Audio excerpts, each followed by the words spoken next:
And gentlemen, here we go again. Cards is back on Draft Day Sports College Basketball 2023 for yet another episode. On our, we were originally calling it the Louisville Rebuild, but after you win a national championship, I don't know if it's still a rebuild anymore, right? So, took a couple weeks there dealing with some kid stuff. Didn't have a whole lot of free nights. I told somebody last week, Friday's my me day, and it's like the only day I have free, so I wasn't streaming. But once we got to like the third Friday in a row, and I still hadn't done anything because of insane kid sports, here I am, back, ready to rumble, ready to stream, ready to get it off with this 2025-2026 season. Let's see what this is for us. Let's just while we get the word out, get the tweets out, everybody's checking their email, getting the notifications and whatnot. Let's check the history here. See what year we're in. It's got to be year 4. So 15 and 16 into 27 and 9, a Sweet 16 run, and then the crazy championship run last year. That was really unexpected. That was really more of a Sweet 16 team that just got hot. You can take a look here, get a little refresher of the good old depth chart. Our boy Bootsy Mance back again. I'd imagine he'll be leading us. At shooting guard, we've got the stud freshman Derek Fall coming in. He's probably going to step right into that starting lineup. Our great senior Isaac Green, who's been here from the start in his last year with us. Got Ed Branch, a nice little recruit, sitting behind him. Martin Oliver and Tremaine Jenkins, feeling pretty good about that. And then, how big have these two guys been in the center? Frazier Bowman, Adam Hughes. Bowman back for one last trip around. Hughes, I assume, will still be here. And we can take a look because, as you can see, we've got our recruits. I've been running these, getting the games first, then finishing off the recruits and wrapping up the stream like that. Same plan for tonight, but let's take a look at that recruiting class as we wait for our last few people to trickle in from the notifications. So the big one here is going to be Blake Brown. Top 25 guy, 5 stars, top 10 at Indy. That's a huge get. Everybody else outside of that top 25. So these are guys that if they don't transfer should stick around for a while. So we've got Tim Phillips, top 5 at Memphis, top 25 at Indy. Feeling real good about him. So that's somebody that should be able to slot right in after our boy. We got a junior and senior at small forward. So Tim Phillips is going to be able to step into that void shortly. John Wright, 3-star guy, top 25 at Memphis. Probably a nice filler piece, with the shooting guard that we just brought in. The top guys are going to have to see him leave before they're going to be willing to commit. Maybe we get somebody in transfers. Who knows? And then Walcott, also top 25 at Memphis. So this is another kind of filler, kind of depth kind of guy. And it all depends on who's here. But we're bringing in bodies. We're bringing in talent. All these guys will be able to play. I believe we can take a look at the recruiting real quick, but I believe I wrapped it up as soon as all our scholarships were gone. Oh, we got one scholarship, but I don't think, we don't have anybody else we're interested in. So we're not going to bring people in just to bring them in. We're going to power through. We're going to set up our depth chart, and then we're going to crank it through this season. See if we can run it back-to-back. A little surprise back-to-back in year 4. I kind of doubt it. I do think this is more of an Elite 8 team than the Sweet 16 team I thought we had last year. But if we catch fire again at the right time, you never know what might happen. So let's settle in. Let's get excited. We ought to have about an hour and a half, give or take. Hour and a half of basketball coming up in between the games and recruiting and off-season and all that good stuff. Let's take a quick look here. Get our depth chart. What's up, Bubba? Good to see you in here. It's a streaming kind of day, so I'm feeling good. So, they've slotted the freshmen in at shooting guard, Isaac Green, Oliver, and Bowman. Got to admit I like that. Did I set this up? No. I didn't set it up because I wouldn't do that weird thing with the shooting guard and point guard. So Randall's 6 and 4 on his handle. And what is he? He's a senior, so he's in the high 90s. So he can definitely run things. Evans is also a 6 and 4, not quite as proficient. So I'm actually all right with Randall with just running a 3-guard rotation. We can let it go Randall.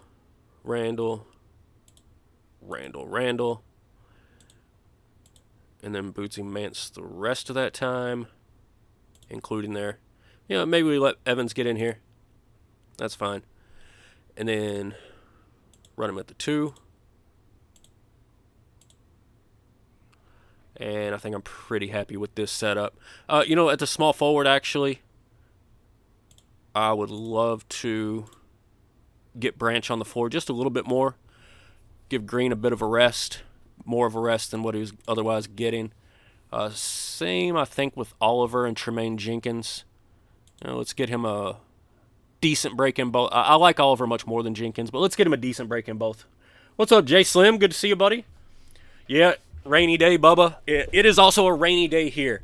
So, sometimes that's just what has to happen in order to get yourself a little bit of time on stream. If it was nice out, I'd probably be out throwing ball with the kids. Might take them up to the courts or up to the driving range or 1,000 different things. I'm going to offset this just a little bit, just so I don't have all the backups in at the exact same time. That looks good to me. That should work. And so now we're going to roll. As long as we don't have injuries, as long as we don't have people getting kicked off the team and all that silliness, we should be able to roll through this, see what happens with this season. We got the good old-fashioned SBJs, Sweet Baby G's, the chocolate peanut butter porter that I enjoy very much. We're going to get it. I'm ready for a little back-to-back run. I don't know about y'all. It's just tough because of the point guard play, honestly. I was surprised that it happened last year. And we will, we're always hoping for the best. I'm always optimistic. But let's get into some of the games, see how they start performing. We do have the roster change at the 2 guard, putting in the freshmen, so we'll see how that affects things.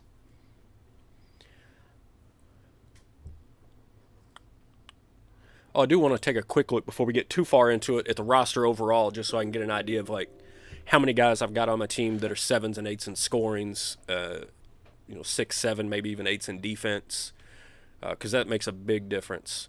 And I do still play, you guys know, anybody on the stream that's been here for more than a minute knows, I still play on the 1 to 10 scale. I feel like even after the adjustments that were made a few years ago to the 1 to 100 scale, I just like this scale a little bit better. I feel like it's a little bit more true to what you're actually going to get out of these guys, by and large. The difference between a guy that's got 8 in scoring versus a 7 in scoring is just, it's big. I can relate to it a little bit more, So let's take a look at that roster. We'll see how the team's looking as a whole. Look at my guys out at the point. Oh, Seymour is the sharpshooter, but he can't score, so that's not really worthwhile. He's a walk-on. All right, so scoring-wise, Bootsy's got the 6. Derek Fall with the 8. You had to know that. Kendrick, Green, and Branch, and Oliver all with the 7s, and then Bowman and Hughes rolling with the 6s. So that Derek Fall with the 8 in scoring, that's huge. He's going to just flat out take people to school. Now, Randall does have a 7 on defense. He's not nearly as a prolific scorer. But that 7 on defense, decent scoring, and then the passing and handling being basically the same as Evans. The defense is sort of what pushes him over the top for me. And that's why Randall is playing both the point and the shooting guard as a backup, and Marcelo Evans is just getting those, a little bit of garbage minutes in there. You can compare Green and Branch as you walk through here. Branch is a little better handler. He's actually a little bit better on D. Yeah, ratings-wise, where does Green beat him? Just the jumper and a little bit on the inside, and that's about it. Oh, that's interesting. Let's see what they're... Yeah, Fall's one and done. I would be shocked if he wasn't, let me say that. All right, so the differences between Green and Branch are going to be their proficiencies and any of their player types. Green has nothing in the player types, extremely high in the proficiencies, though. But Branch is right there with him. Branch is slightly better defensively. I got to be honest, we might have to make the switch here. Yeah, we do. There's no good reason, looking at the ratings, there's no good reason not to switch these two guys. And if it doesn't work out, we've got we'll have an idea of, our first major change would be to flip this back the way that it stood originally. But for now, we're going to give this a go. I don't see why it shouldn't work. All right. Let's get the games going. Let's make it happen. See, at Ohio State. So we're going to be rolling out with 2 new starters against Ohio State. I believe that this is how I ran the big men last year. I don't think that I ran Hughes and Bowman together, although I may have. But this year, I mean, we've got a couple of good power forwards, so we'll see. Maybe I should have checked last week's stream, or 2 weeks ago stream, to see how I had it set up before I went making changes. Maybe Hughes and Bowman both need to start as well. Another thing to keep in mind. I suppose I could look now before the games start rolling, but I'm gonna see what kind of results we start to get,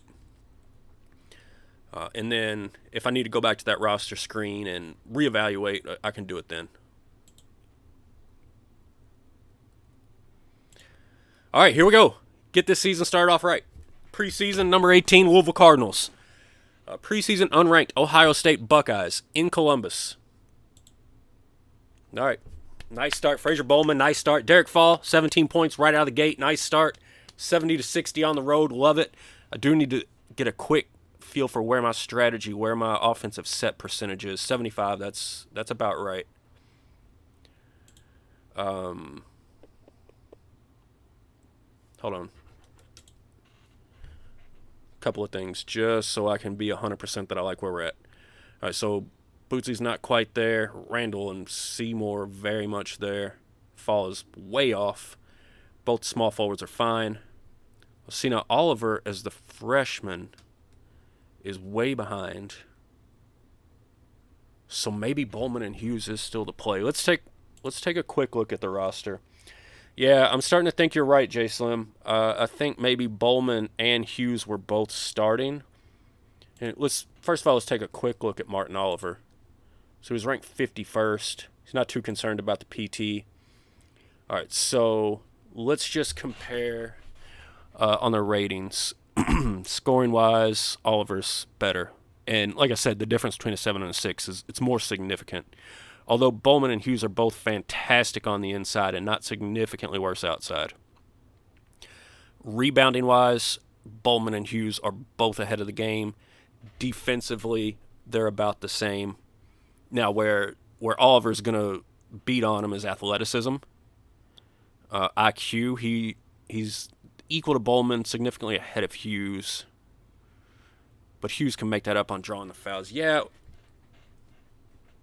Yeah, let's make that switch in the starting lineup as well.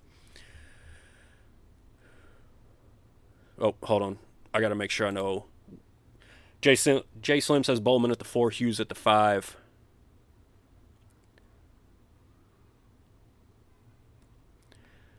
Which will mean Bowman's better outside and inside. Equals scoring. Bowman's slightly better rebounder, better defender, more athletic. So yeah, that would make sense to have the more athletic guy who can be a little bit more of a threat on the outside. So let's roll with Bowman and Hughes.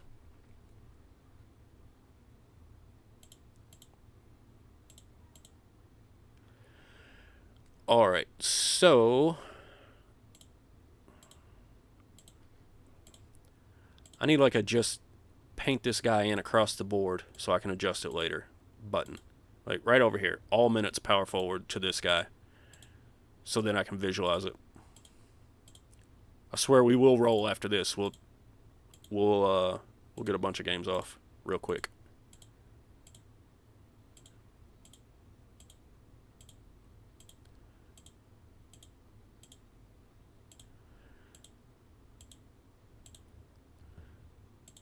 All right, so Oliver will come in right in here. And right here.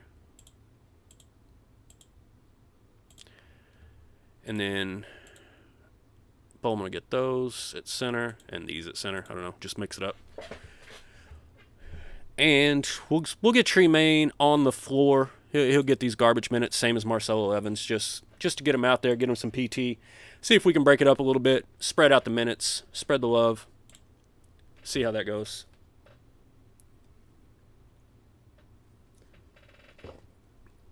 Yeah, Oliver is tremendously athletic. I wouldn't want to lose him. He's obviously a good player. So I don't want him to transfer out. But things happen. The transfer portal is what it is. You got to go anymore. Like, you used to be able to build and grow and have sort of a plan on how you're going to build your program. Anymore, like both in this game and in real life, you got to rebuild your roster every year at this point. You really do. If you've got a couple of stars that, in real life, if you had a couple of stars, you got to worry about them going pro at any moment or getting an NIL deal somewhere else at any moment. You can do a little bit better in this game if you've got a star that you're starting and he's not in that like top 25 to 30 range of recruits. You can feel pretty good about him coming back. And you can see this is a slight error because I've got an outdated version of the mod. This is just the mod, and this is just because I got an old version, this lowercase on the Portland State deal. And that's just pure laziness on my part. But Portland State's coming in to the Yum Center. We made quick work of them. Hughes being put back into the starting lineup immediately makes his presence felt. And he's just glaring at me like, you thought you were going to bench me? After we won the championship, you're going to bench me? So he's giving me the stink eye. I feel it. I deserved it. Jay Slim set me straight. Should have checked it out a little bit more in depth in the preseason. Oh, Lord. We're getting all the emails now. I assume this is recruits qualifying or signing LOIs. Yep, 3 LOIs. I'm not worried about the 4th one. It's a change they made a couple of years ago. It used to be if they didn't sign an LOI, they almost were guaranteed to not qualify. No longer the case. No longer have to worry about it. If they don't sign the LOI now, it really doesn't mean anything. And when we go through recruiting, I'll talk a little bit more about I've already talked about it. I talk about it every stream, I feel like. But I'll talk about the guys that are going to qualify and the guys that are not going to qualify. And so far, my theory hasn't been proven wrong, but, that day will come. Eventually, the programming will change, and I'll get caught up. And I'll lose somebody to academics eventually, but hopefully that day is not today. So we got Pacific coming in, 0-1 on the season. Now, look at this! Coming up next game, 3 days from now, the Vermont, what are they, the Montpeliers or something? Or Caterpillar, I don't know what they are. But Vermont ranked number 10. Catamounts? Is that right? I guess we'll see in a minute. Anybody remember the Vermont run from a few years back in the NCAA tournament? Oh, it's probably more than a few years at this point, but they made a run. Anyway, Pacific, bad team. We should take care of business once again. And wow, in stunning fashion, 90-36. That was a beatdown, and if you saw in the top 3 right there, Martin Oliver actually popped into one of our top 3 performances. So even off the bench, just giving him that, what's he getting, 2, 4, 6, 8, 16 minutes a game? So only on the court for 16 minutes, and, he's giving me the stink eye. It's like, you said you were going to start me, and now you're putting me over here behind this old dude. What's going on? Whoa, Cards is live. Midnight Dreary. What is going on, buddy? Glad to see you in the chat. Yes, we're live. It's been 17 days. Had to get back. We were getting, I was getting the questions in the Let's Play chat. And the Catamounts, I nailed it. I only took 4 guesses, and one of them was correct. I was 25% dead on the money with that one. Yeah, but we're live. We're streaming. We're looking for a back-to-back. We're looking for another run. This is actually a better team than I had last year. But I'll be the first to admit that team overperformed. They got hot. They made a run. I hate to say it. We should blitz Vermont. I see the number 10 ranking. I do respect it. We should blitz them. Take them out. 20 points. What are you talking about? Look at Fraser Bowman with 18 boards. 14 and 18 for our boy, Fraser Bowman. I saw Hughes on the list. When I saw 14 and 18, I literally got too excited to even see anything else. I got tunnel vision. I do know that Adam Hughes was also up in there. Let's go. This season started off exactly as it ought to. Nice little 10-point win on the road against Ohio State to kick it off. And then just doing people dirty in the Yum Center, especially Pacific. What was that, 92-39 or 90-39 or something ridiculous? So, yeah, we're moving. Delaware 0-4. That should be ugly. Butler 3-2. Hopefully that's ugly. Bradley 4-0. We'll see. I can respect an undefeated team early in the season. You don't know who they played. These guys, I know, have lost 4 games. Not worried. Butler's already lost 2 out of their first 5. Really not terribly worried about them. Although anybody that's not in CBGM, that's unaware, Butler, I think Butler's one of the teams that is doing some business over there. I think they got themselves a human owner, and I think they're making some waves. So jump into the CBGM if you're interested in this game. If you got CB23, if you know what you're doing in the game, you've got a few years experience, a few seasons under your belt, jump in. It's a great time. Delaware coming into the Yum. Delaware trying to come into the Yum, being sent mercilessly on their way. What was that, 25? 25 points, 87-62. Branch had himself a game.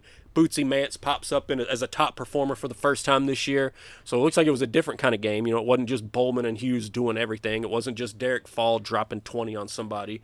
Bootsy Mance jumps into the fray. Ed Branch jumps into the fray. So different kind of game, different kind of win, but still 25 points.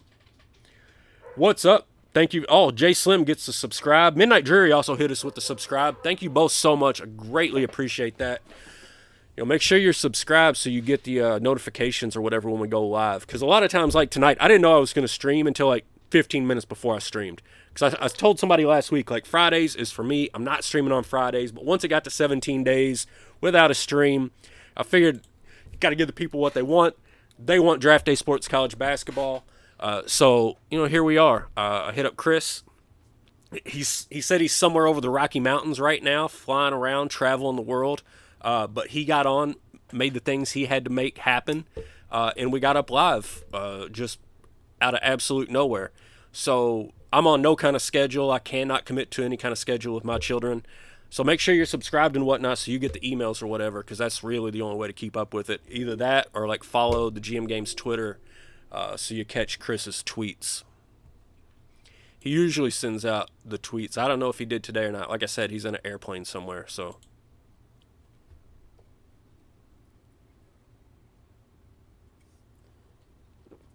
The Butler Bulldogs.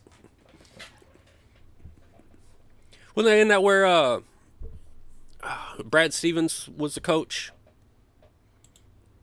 I think that was the Brad Stevens team, right? Would they go to back-to-back championships or maybe even win one or both? That was Butler, wasn't it? Anyway, I know they're the Bulldogs. I got the nicknames up here. The history is a little shaky. The older you get, more of this you forget. Yeah, you can just look at those net ratings. This should be a hurting. Got to take the check mark off, dummy. All right, not quite 20. Oh, Branch suffered an injury. Bowman Hughes and Derek Fall. All right, let's check on this Ed Branch injury. See what we're looking at. Please be one of these like 86% just a week or so. Sprained ankle, 85% 1 week. He's fine.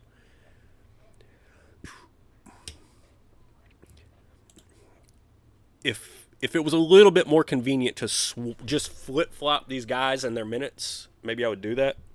And if anybody in chat knows how to do that easier than clicking every single one of them, like what I want to do is leave the minutes the same. I would like to just be able to leave the minutes the same and flip Green for Branch just for one game and then flip them straight back over. But I don't think I can do that.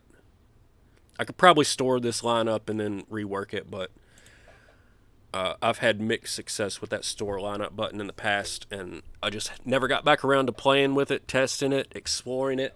So I do not know if, don't take my word for it. It might work.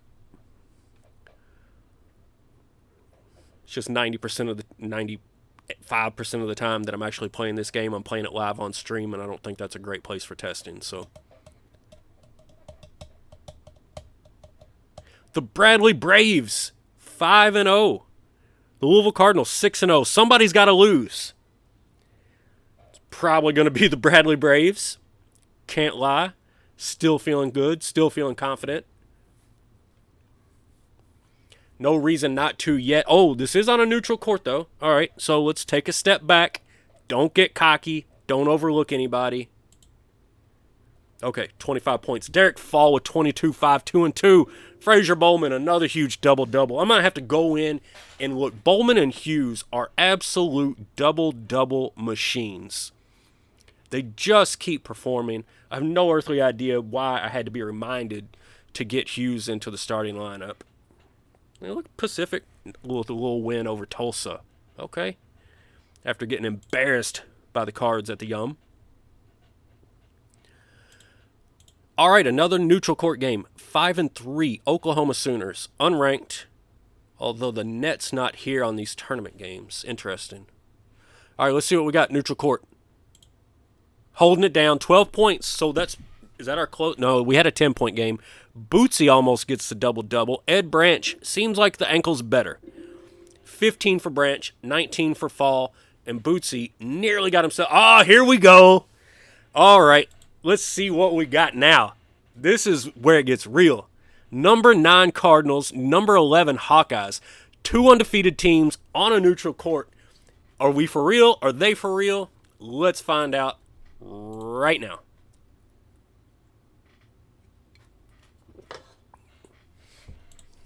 The Cardinals and the Hawkeyes. Ooh, you know what? I just got bad juju. In real life, the Louisville women this year lost to Iowa in, the Final Four?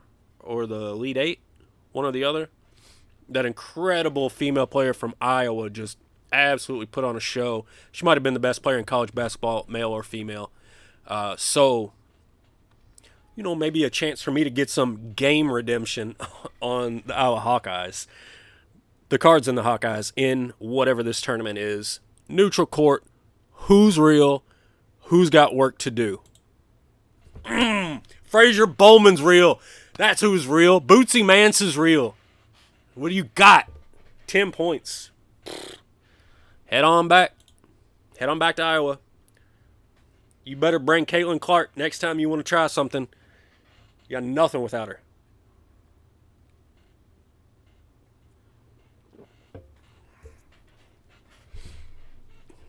All right, here we go. Going strong. We're on December 13th. We still haven't lost. And now comes the battle of the bluegrass, baby. The Kentucky Wildcats sitting at number 19. They're 5-1 on the season. The Cards and the Cats, y'all know it gets nuts when it's 2 rivals. And said it before, I'll say it again. To me, this is the best rivalry in college basketball. I know everybody wants to go Duke, North Carolina. Duke and North Carolina play each other 2, 3, sometimes 4 times a year. This is usually once a year. Twice if something crazy happens in the tournament. You get one chance. And if you don't make it happen, you've got to hear it and eat crow and listen to them yap, yap, yap for 364 days before you get another chance. One time a year, the Cards and the Cats. Bring it on into the Yum Center. They're 5-1, 17 net. Their only losses away. So they are undefeated at home. I don't know who they've played. But again, anything can happen in these games. The Cards and the Cats. Let's tip it off from downtown Louisville. Oh! Adam Hughes, Bowman, and Martin Oliver. We beat on them on the inside. And that was not close. Oh, Cardinals going to yap all year long. Oh, Big Blue Nation's going to be hurting after that 23-point whooping. Sorry, Cats. Not your year. But we're rolling. I'm telling you, this is absolutely a team that should compete for the Elite Eight. But look, we're going to figure out what's real and what's not real soon. Because after we get past Harvard, we're starting the ACC. And then second game of the conference schedule, we're at number 4 Virginia. They're 10-1. That's where it's going to be like real loud and clear exactly where we stand.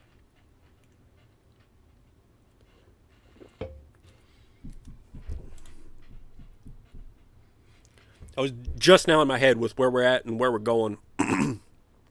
Just so like you guys know what I'm thinking. I was starting to think like, is it time to bounce my offensive set percentage up even a little higher as these guys are learning? But I don't want to do that because my best score so far, well, Hughes and Bowman have definitely been carrying us. But My most naturally talented scorer is Derek Fall. And you haven't seen him a lot yet because we are running so many sets. And because he's not good with the sets, that does limit him a little bit. Like, if I took this set percentage from 75 down to like 60, you would see Derek Fall up in those top 3 performers getting 20-point games way more often. So my offensive strategy is holding him back. But I justify it by thinking it's elevating everyone else, right? And he's good enough to still get his, pick and choose his spots. Here and there, he's still going to get his. All right, Harvard, let's wrap up the should beat them portion of our schedule, and we do. And Derek Fall, he's still getting 12, 4, and 5. He's still effective. And by March, he's going to be that much more effective. Let's take a quick look at Derek Fall. All right, so he's still averaging 13, 2, and 4. And this could probably easily, like I said, if I drop that percentage down to like 60, 55, this would probably be up around 18. Because this dude is a scorer. His proficiencies are coming along. If those get up to like 40, 45 by the tournament, that would be ideal. I think we're still just late December. December 21st. Okay. Getting close to Christmas time. Breeze, what's up, buddy? Hey, we got all the Uno cards. All of them. We got the reverse color card, the reverse order card. We got all the different colors, probably all the numbers. And if you haven't picked up on this yet, I'm the guy with the 25 Uno cards. It's like from the meme. But yeah, I got one of everything. Fantastically batted Uno. But all right at this, at least in single player. Oh, I see number 9 Notre Dame coming.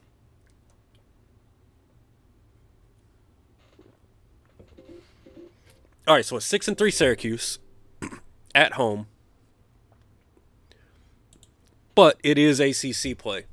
So this is where you start this Leroy Mallett for Kentucky. He played well against me. He was the only one, but Mallett looks like a player.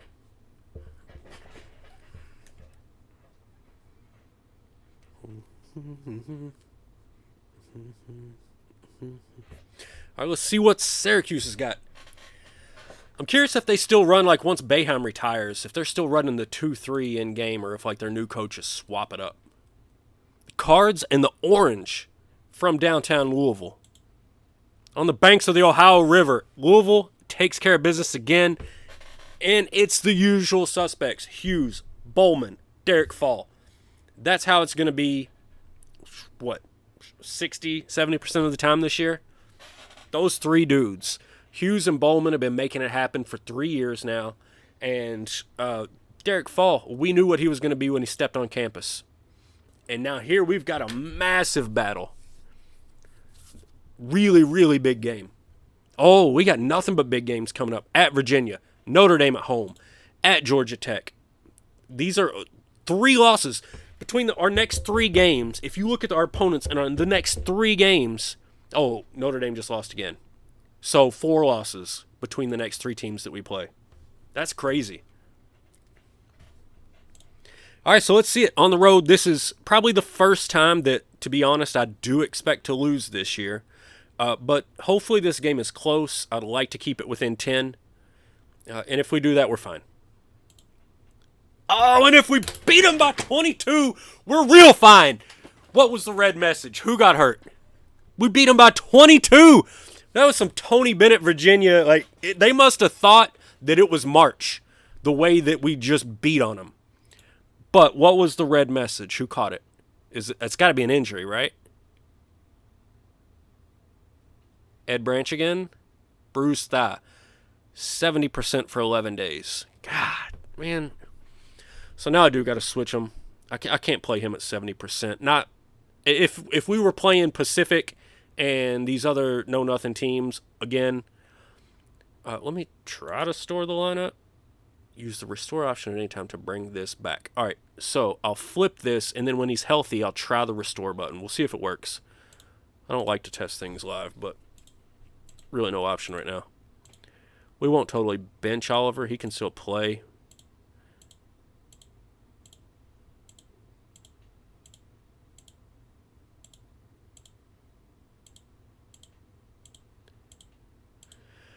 But there's no reason to play him when he and Green are so closely comparable talent-wise. And we're home against Notre Dame, at Georgia Tech, home against Virginia Tech. I probably would have let it slide, but he'll be healthy by then. We're on the 30th, so yeah, Notre Dame and Georgia Tech are because that was only a 10-day injury. He'll be fine by the Virginia Tech game. We'll flip it back after Georgia Tech. I'll go in and try the restore lineup. We'll see if it works or not.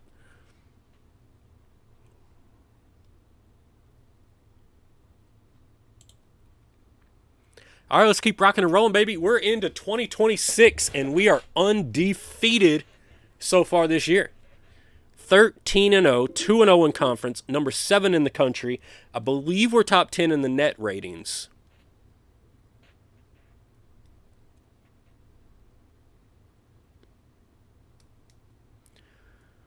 Ooh, everybody checking out the Tarleton State Merrimack game? You think that was Big Monday?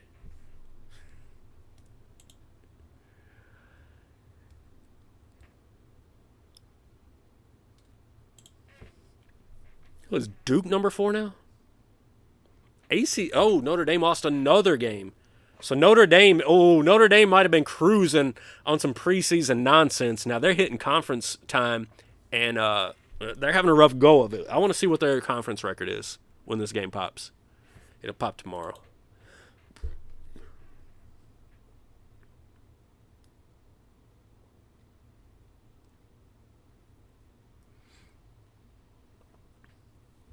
So 0-2 in the ACC, 29th in the net. I mean, if it weren't for the shame that I would feel if I actually got upset here just because of Agalia in CBGM, if it weren't for that, I would say this would be an easy win. I expect to win this game. I do. We're 13-0. We're much higher in the net. We're at home. There's no good reason for us to lose this, other than we haven't lost yet, and these things tend to balance out, right? Like, we've got to play a bad game eventually. Let's just hope it's not against Notre Dame, because I hate losing to them. I do. Not today, Notre Dame. 23 points. Oh, my word. Fraser Bowman's incredible. He's incredible. I need to look at the dashboard. I need to see what kind of percentage. Yeah, I think Jay Slim's on it. Notre Dame was playing cupcakes. They hit the ACC. Now they're 0-3 in the ACC. Yeah, they were playing Cupcake City. Let's take a look just real quick at this dashboard, because we got, outside of Bootsy Mance, every player out there should be fantastic. Green is really low just because Branch. Yeah, see, Branch is a little bit better, or a little bit performing better because he's been getting the minutes. So swap these two, because that's really unfair to Green. But look at Fraser Bowman on a team with a one and done. Adam Hughes is still here, and Bowman just says, don't worry, put 22% of the work on my back. I'll take care of all that. You guys just get the other 78%. And he's doing it. 13.6, 1.6, 12.8 rebounds. Fraser Bowman is on almost 13. He's almost averaging 13 and 13. Hughes is real close to the double-double as well. And even Bootsy's getting his 11 a game. Derek Fall, look at him. He was down close to 13. He's creeping up towards 14 as he learns this offense. He'll be up close to 15 by the end of the year, I expect. Ed Branch is healthy. So let's see if this button works.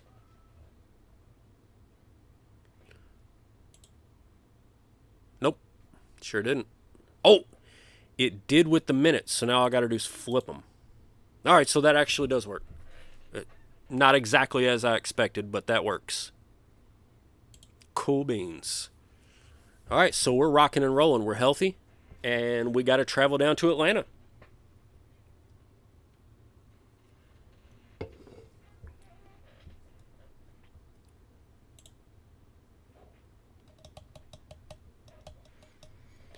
And I feel like this conference schedule has been pretty kind to us so far.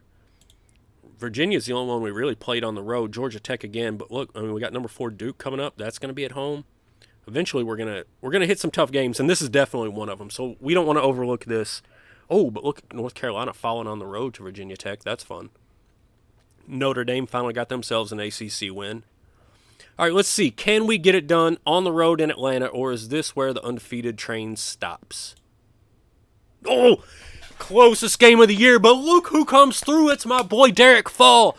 I'm telling you, these one-and-done freshmen, they might not be there every night, but man, when they show up, they are game changers, and Derek Fall was not going to let the Cardinals lose. Tight game, right down to the wire in Atlanta, in the Georgia Dome. Did they play in the Georgia Dome? No. Did they play in the Georgia Dome? Wherever Georgia Tech plays, we got them. Derek Fall got them. 81-78, and we are rolling right now. The Cardinals are rolling 15-0 on the season, 4-0 in conference play. 2 wins against conference opponents who were in the top 25 at the time they played. Virginia was in the top 5. So, moving and shaking. Also took care of Notre Dame at home. Now coming up, we've got to get Duke at home, on the road at North Carolina. So let's not slip in this trap game against Virginia Tech. Don't slip against the Hokies.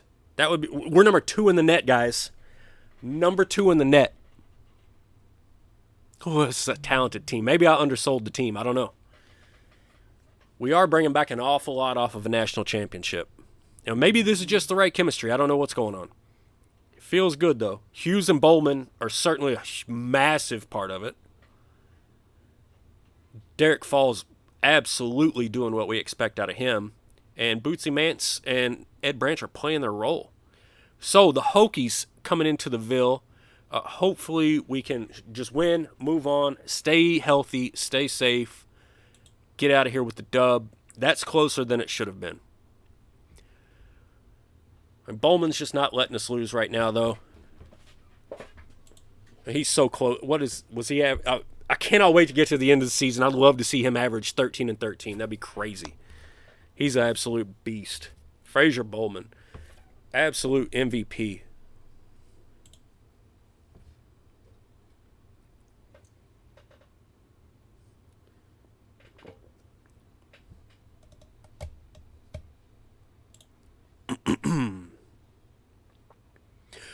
Did I recruit Bowman, or was he already here? Interesting question to check out.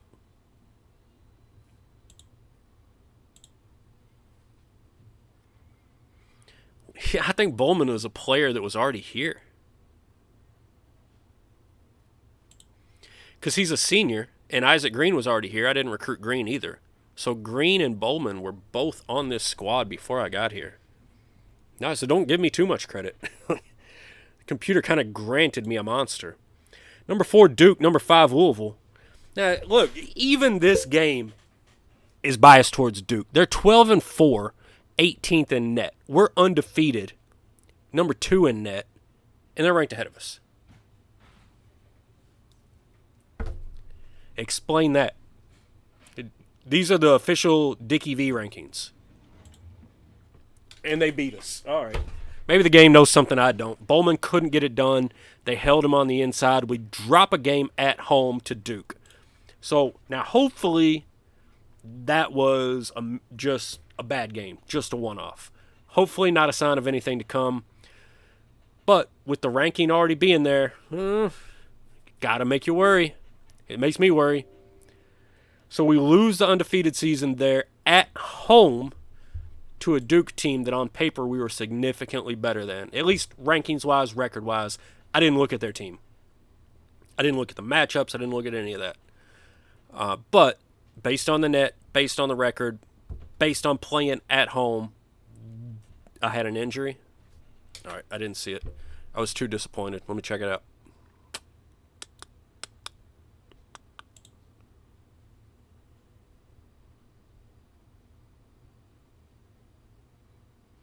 I don't see an injury.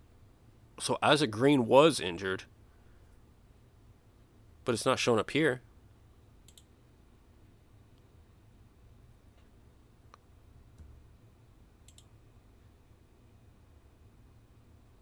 All right, I'm not sure. Not sure what's going on. It says Isaac Green was injured. Said he'll miss a couple weeks with a sore hand, but it's not showing up here.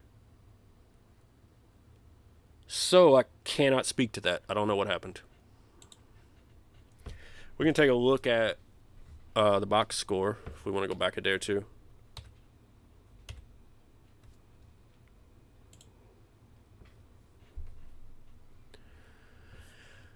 So Hughes was in foul trouble. Tremaine Jenkins and Oliver, neither one of them played great. 42 and 44. It went to overtime. We went to overtime. So I would assume Duke got Hughes into foul trouble in the first half. Jenkins got burnt up, as did Oliver. We came back in the second half and couldn't hold it in overtime. But yeah, Isaac Green only played 8 minutes and he should be getting 16. So who did we bring? So Jenkins and Oliver both ate up Isaac Green's minutes, and they just weren't as good. And that's not a huge surprise. Doesn't make me feel good that we lost though. 6 of 22, we shot bad from the 3-point line. Whatever, we'll move on. We'll be all right. This wasn't a team that I expected to go undefeated. To get all the way to the middle of January undefeated is actually more shocking than losing that game, in my opinion, because this isn't a team that I thought was good enough to be undefeated. We don't have good enough point guard play, in my opinion. The fact that Bootsy Mance is getting us as far as he is honestly shocking. I mean, he's a national champion, though, so we'll see what happens. Let's try to avoid the back-to-back losses, but that very may well be what we're looking at here. This is going to be a tough game on the road against the Tar Heels in Chapel Hill. So still the net, still the record in our favor, but we saw what happened last time. We thought it was in our favor. The Cardinals, the Tar Heels, North Carolina. Oh! Came back with a vengeance. Frazier Bowman said, we are not losing 2 in a row. In fact, we're going to embarrass you. Not only are we going to embarrass you, we're going to embarrass you in the Dean Dome. All right. So I think it was a one-off.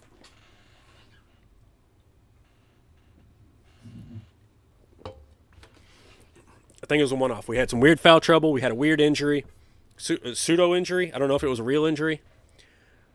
But let's put that behind us. Rip the rear view mirror off. Barge ahead. The Clemson Tigers, another ranked team. How many ranked teams have we played now in conference? A lot. How many ranked teams have we beaten so far in conference? A lot. 16 points. Adam Hughes says, today's my day. Sit down, Frazier. This is Adam's day. Adam Hughes with a huge double-double. These two guys have just flat out carried this team last year and this year. It's ridiculous. So solid. And they're doing that with sixes in scoring. But they both have very good inside scoring, and they both have very good rebounding ability.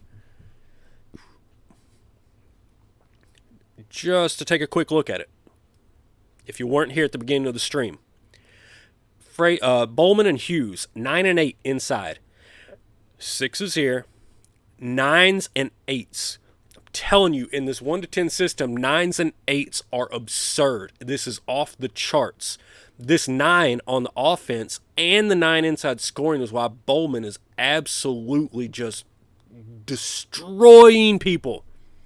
And the only reason that Derek Fall's 8 isn't giving him more than this 12. Oh, he's dropped a little bit in points per game. But that's because I'm running 75% sets and he doesn't know the sets. We're getting there. He's close to 40. We're not even through January yet. He's got another month and a half to get to the NCAA tournament. Hopefully this is pushing 50 by the time we get there. And he'll start to come on, ideally. Oh my gosh. My wife is cooking something that smells incredible. Whew. Might make me hungry. I'll get you through recruiting. I'll get you through recruiting. I'll get you through transfers. I might be drooling, though. I might have to see if one of my assistant coaches can bring me a plate. It smells fantastic. 18-1, 7-1 in conference. Number 5 in the nation.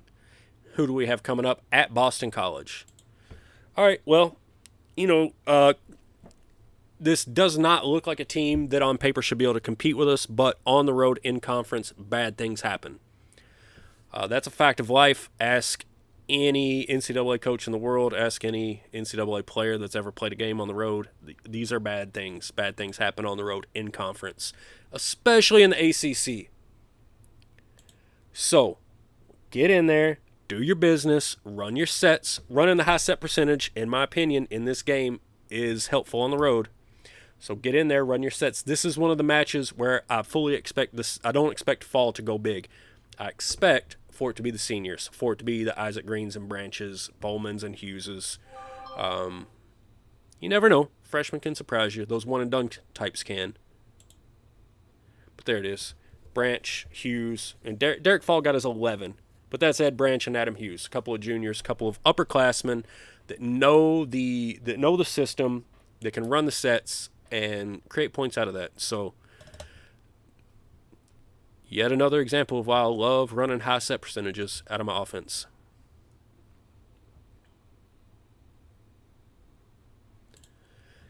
Virginia Tech on the road, 12-6. Again, bad things can happen in conference. You never know.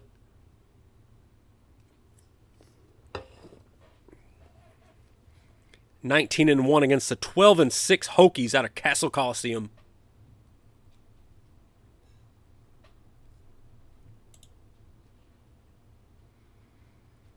Let's get it, boys. Road Warriors. Road Warriors.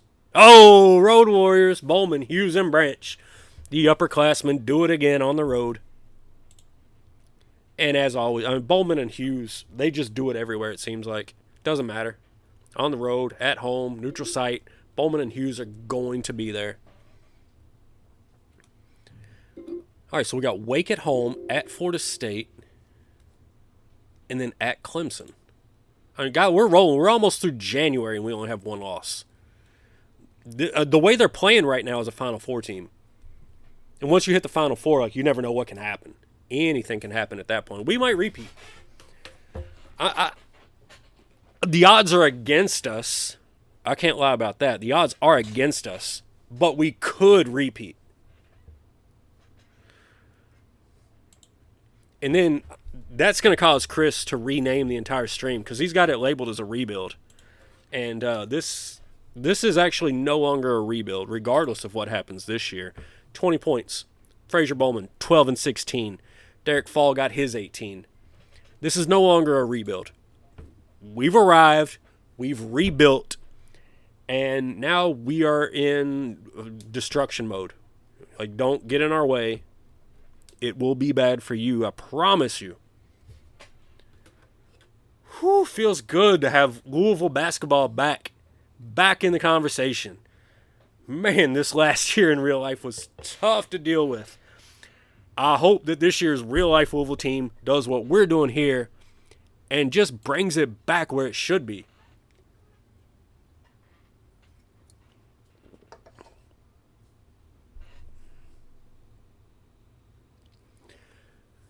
All right.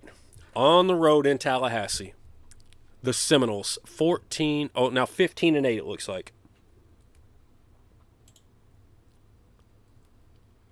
I'm going to let it simulate. Grab a streamer beverage.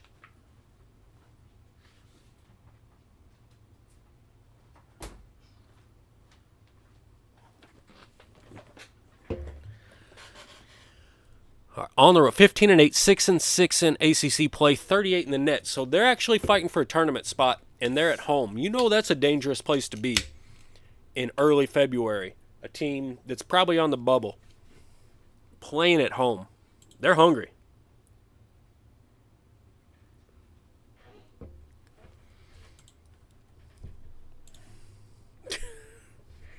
Fraser, I've run out of things to say about Fraser Bowman and Adam Hughes. Bowman especially. but I've just run out of things to say. If anything, when you guys are in your college basketball or pro basketball, this works in either version of Draft Day Sports. When you're looking at your big men, if you can get a guy that has a decent scoring rating, but he's got really high inside scoring rating and he's a really good rebounder, that dude is worth way more than you think. Grab those guys. They're fantastic. Bowman's really proven it.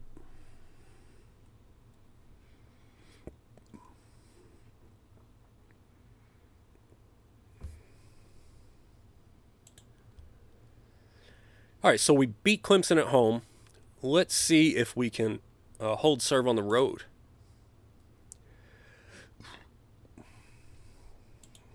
Up to number 3. They're just hanging around that top 25. Oh, is that the little push that gets them out? Frazier Bowman again, 18 and 14. He's ridiculous. Go ahead and hang the jersey in the rafters. This dude's an all-time great. He's probably the best player we'll have on this entire stream. I don't know how many seasons will go in this year's version, in this save. But just go ahead and put Frazier Bowman's jersey in the rafters because nobody will be here for 4 years and play the way that he's played for 4 years. Anybody that comes in and plays this well is going to only play for a year or two. He's done it for 4 years. He's ridiculous. Man, I can't wait to get past the season and go back and check some all-time records, both scoring and rebounding, because he's going to be in both those categories way up toward the top. Double-doubles, he's got to be up there.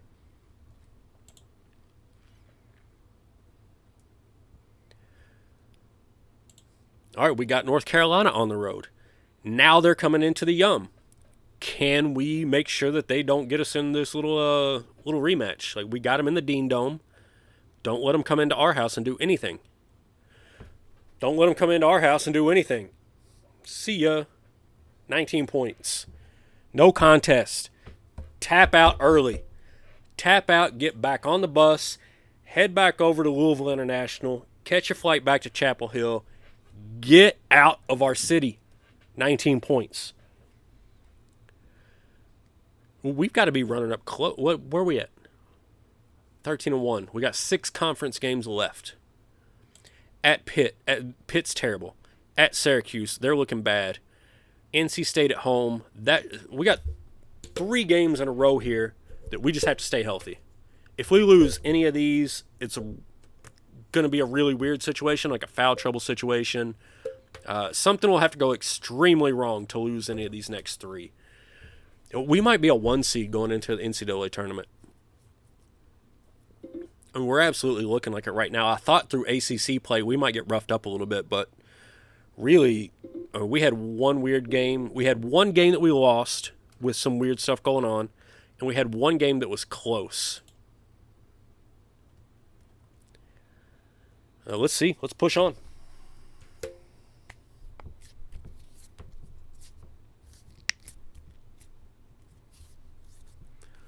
Ooh, we're rocking and rolling, baby. It feels good.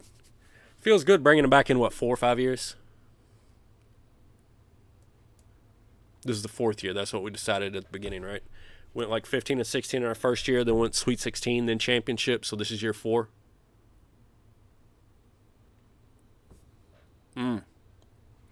Loving it.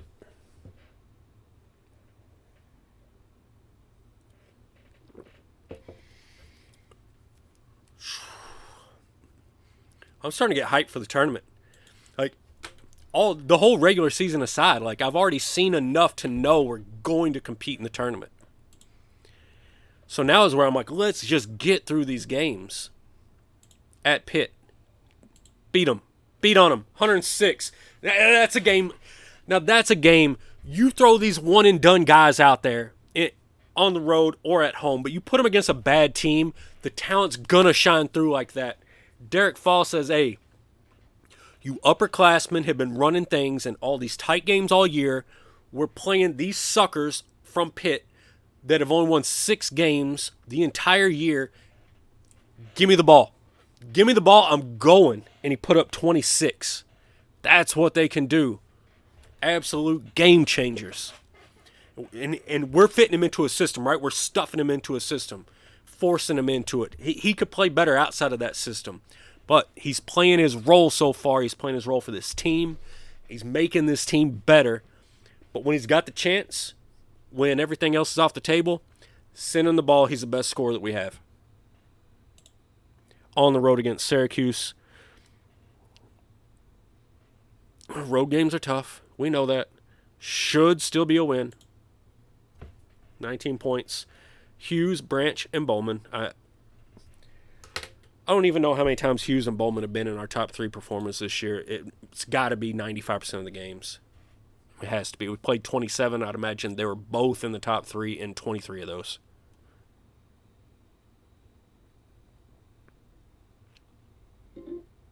Pacific still trying to bounce back from what we did to them early season. They're putting it on some other people. We might have taught them something. Taught them a few things.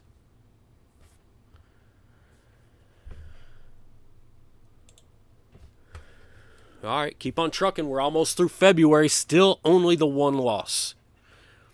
We're looking for banners, baby. We're looking for nets. We're looking for trophies.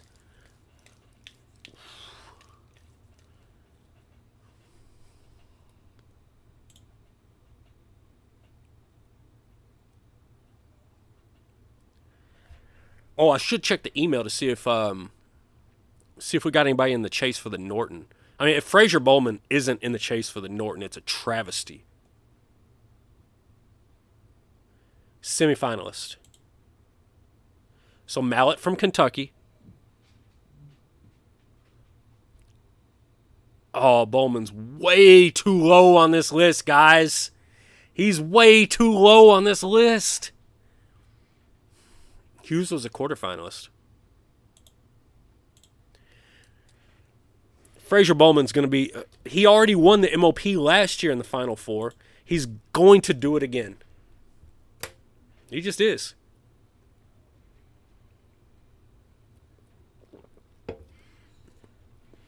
Leroy Mallett's going to win the Norton out of Kentucky and fade off into oblivion. And Frazier Bowman is going to do it again. He's carrying us, picking us up, putting us on his back.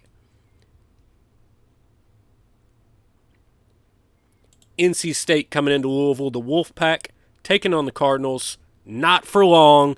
Derek Fall says, give me the ball some more. I'm figuring out this offense. I told you.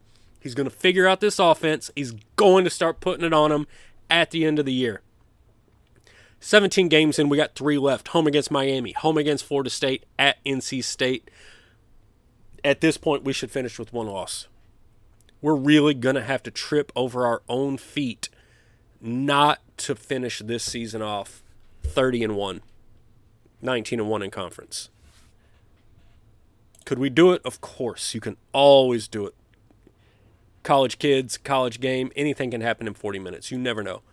One or two foul calls go the wrong way, and you eat a loss that you shouldn't. But there are no games left that should be a challenge. Not today. 91-58. Well, 33-point victory at home. We'll take it. We'll take it. What else have you got? Bring it on in. Seminoles. What are you feeling? What are you thinking?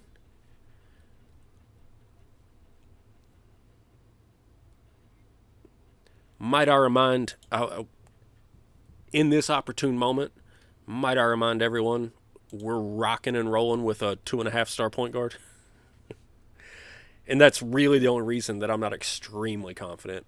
I'm very confident, especially after seeing this season's results. But that is a massive, massive hole to have.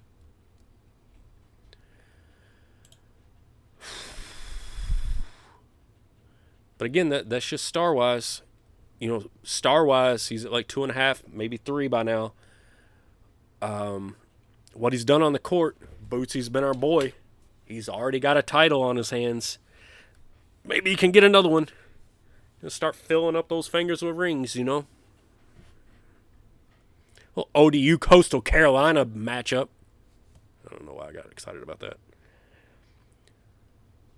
All right, Seminoles coming in. Let's let the rest of the ACC play it out. Moving on past that. Let's go. Let's go.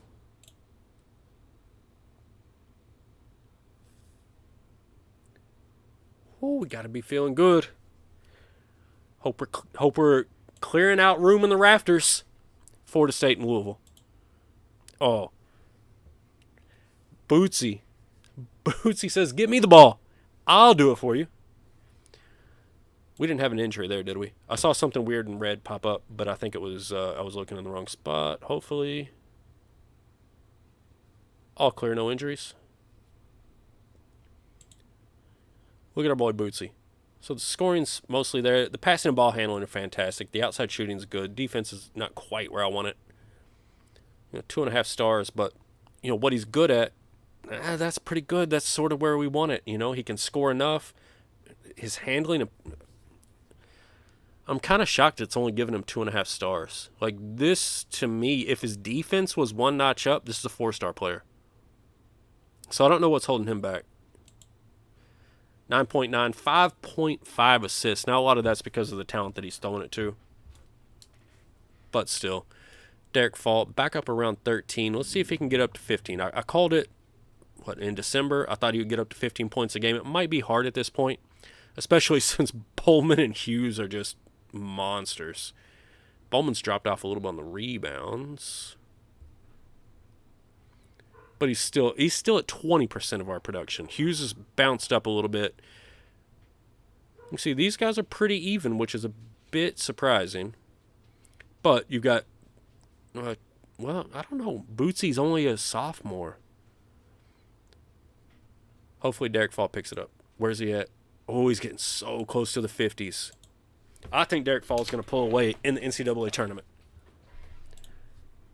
I think Bowman is going to do what Bowman does. Hughes is going to do what Hughes does. And I think Derek Fall is going to win us one game in the tournament to make all the difference.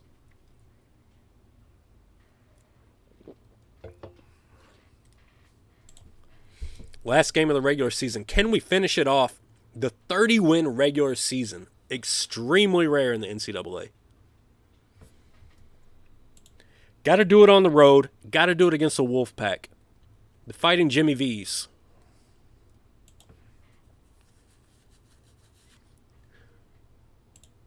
Louisville, NC State.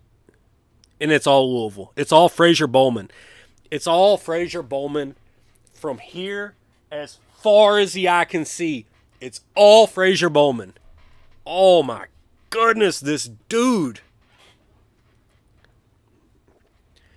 They're going to have to clear a lot of space in the rafters because they got to get up the ACC regular season, the ACC championship, Frazier Bowman's jersey, and then, I guess we can just add the year onto the NCAA champions banner, so maybe that one doesn't have to be added.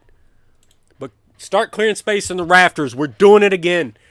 We're going for it. Louisville is back. Chris, when you hear this, change the title. Get rebuild away because this is not a rebuild. This is domination. This is Louisville basketball, baby.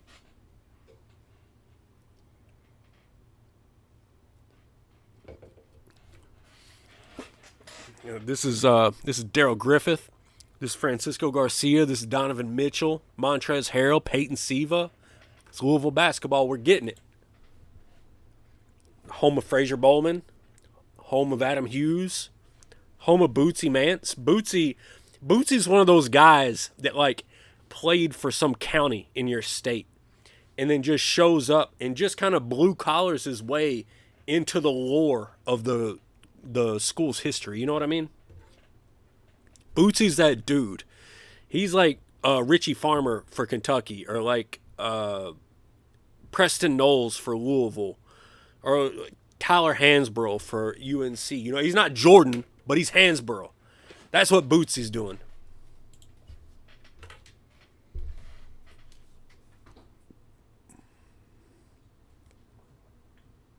Although Hansborough was the best player on his team, and Bootsy's not the best player on this team. Richie Farmer is the best one-to-one comparison.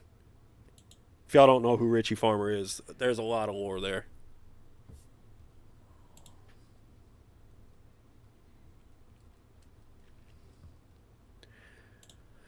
All right, let's get it.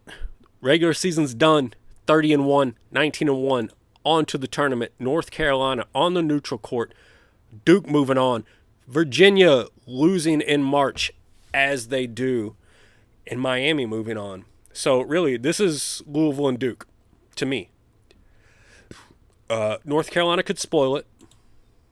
But they don't. Derek Fall, look at him, 27 points. I'm telling you, he's going to come on. He's coming on in March. He's ready.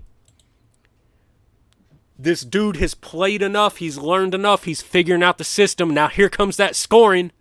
It's only getting better from here. Derek Fall with a massive, massive game. And now we get Miami, okay? Duke awaits in the championship. If we can get past Miami, we can redeem ourselves against Duke. Yeah, Damon Bailey from Indiana. Jay Slim, great reference. Yes, sir. Or hell, even, you remember Tom Coverdale? Tom Coverdale was a dude from Indiana. On a team that Jared Jeffries outright ran. Tom Coverdale was a dude.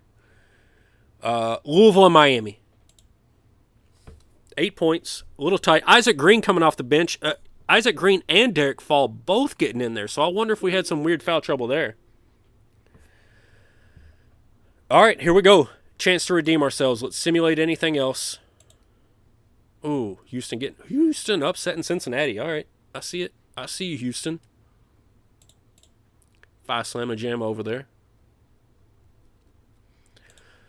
The Blue Devils and the Cardinals. A chance for Louisville to redeem their only loss of the season when Duke walked onto their home court in Louisville, Kentucky, on the banks of the Ohio River and stole their undefeated season from them. The Cardinals are pissed. The Cardinals are hungry. They're coming for revenge. But the Blue Devils don't back down from anybody. There's no game too big for Duke. ACC championship. 2 Blue Bloods. Duke. Louisville. Who's hanging a banner? Bring it on home, baby. Oh, I didn't even get to see the top 3. We got to hit the box score on that.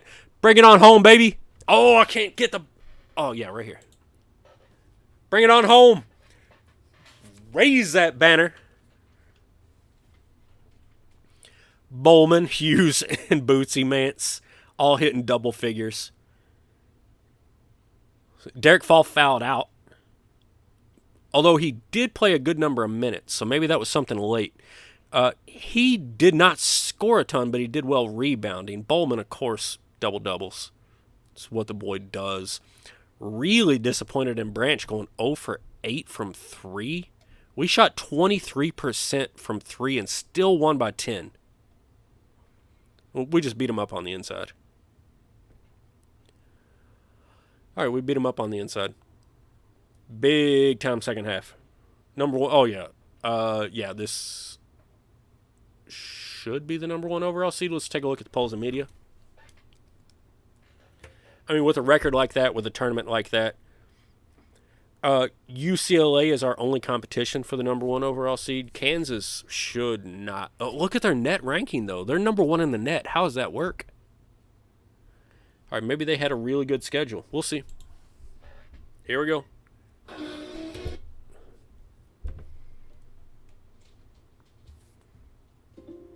Now let's watch. I don't know if that's a number 1 overall seed or not. I cannot believe Kansas is number 1 in the net next game. Let's go. Don't care about the play-in, honestly. Harvard, Clemson. So already 2 teams that we played and whooped on this year. They're in play-in games. So number 1 overall seed goes to the UCLA Bruins at 34-1. Kentucky grabs a 2 seed. Iowa, Arizona, other teams we don't care about. Number 2 overall seed. No, that can't be the number 2 overall seed. Either. No, this is number 4. Because this will be the one that plays UCLA, I believe. San Diego State, Virginia, Baylor, Arkansas. So here's Kansas. I believe that's going to be the 2 overall seed. So we're the number 3 overall 1. Oh, UC rocking a 3. There we are. Louisville, a 1 seed. Duke we draw Duke as our 2 seed. So a possible rubber band match with the Blue Devils in the Elite Eight if we can both get there. All right, let's do it. 6 more games, guys. 6 games. Cut the nets. Take the nets you want. We didn't come for the nets at the Elite Eight. We don't want the ones that got us there. Cut the nets on the last day of the season. Let's go. I'd love to know the schedule that Kansas played, that they got 5 losses and still got seated ahead of us. And their net ranking was better. I'd love to know. 5 losses against 2 teams that only had 1 loss. And I was playing ranked teams every other week, or every other game.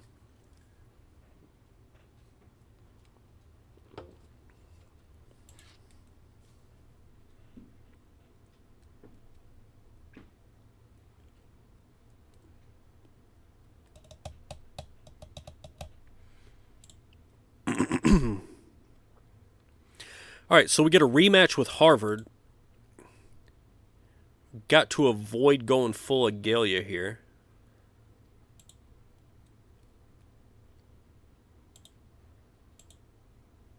Handle it easily.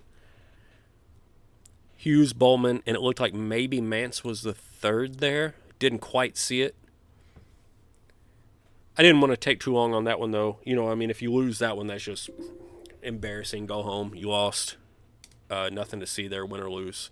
So now we got to... All right, so now right away in the second round it gets interesting because we got another rematch against Miami. So we've already played them twice, but we know they're a fantastic team, and we're playing within conference already in the second round. So this is extremely dangerous. 21-12. They've had a good year. They've beaten good teams. You cannot take this for granted. Second round matchup. The 3rd overall seed, I believe. The Cards and the Hurricanes. For the right to play in the Sweet 16.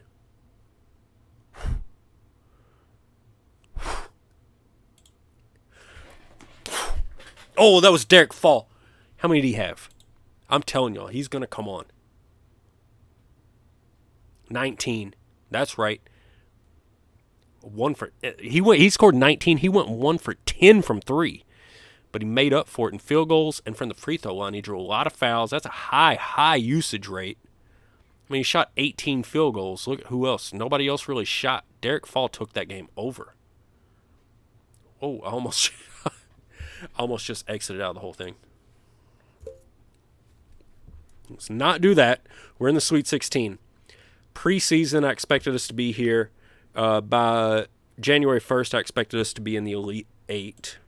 So we only got to get past one more team to do that. And that's going to be Marshall.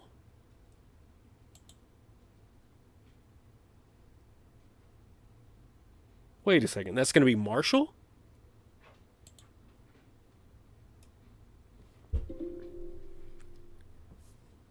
The 12 seed Marshall Thundering Herd have made it all the way out to the Sweet 16. So we got Duke Gonzaga on the other side of this bracket. We've got a match, and Duke is there. So Duke is awaiting in the Elite Eight. We've got to get past the Thundering Herd. Now, when you ask me who are the best players that ever played for the Thundering Herd, let's start off with Randy Moss, Chad Pennington, Byron Leftwich. But they all played with a differently shaped ball. I've never heard of a single Marshall Thundering Herd basketball player in my life. But they're 25-10. They're the 12 seed. And here they are in the Sweet 16. So you better show up ready to play, or else you could find your ass on a bus back to Louisville real quick and in a hurry. So, treat them with respect. Show up. Do what you do. Make it happen. The Thundering Herd and the Cardinals for the right to play Duke. Bootsy Mance was playing like a man. Ooh. Whew, Bootsy. Feeling you, bro. Virginia does Virginia type stuff in March as per the usual. Let's play the other games. Kansas took out Michigan State. Here we go. Who's going to the Final Four? Third matchup of the year. They beat us at home. We won on a neutral court. Now, a second time on a neutral court. The rubber band match. The Cardinals and the Blue Devils. Coach Scott. Coach Shire. Mano y mano.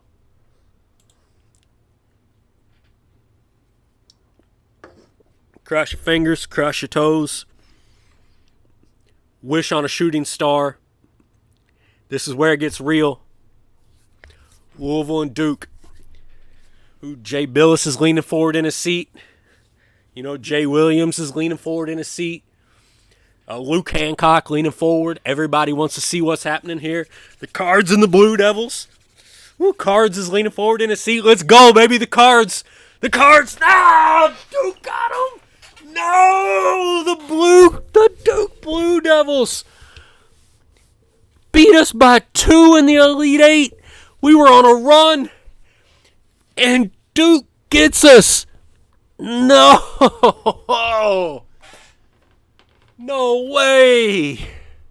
81-79. Brutal. Look at this kid. And Derek Fall absolutely killed us. 1 for 8. Could never get his outside shot going. Look at this Underwood kid. Oh, my word. Number 2 player in the nation. 10 scoring. And that's why he's averaging 30 points per game. This is like an absolute GOAT. 10 scoring. This is a guard, mind you. 10 scoring, 9 passing, 8 and 9 in rebounding. He's a guard. 8 and 9 in rebounding, 7 inside shooting, 7 defensive ability, 10 stealing, 9 athleticism. This dude is a flat-out GOAT. If I transferred him into a Draft Day Sports Pro Basketball 2023 league, this is far and away the number 1 overall pick. And this, barring injury, is a Hall of Famer, period. This dude, Jesus, no wonder they beat us. Wow.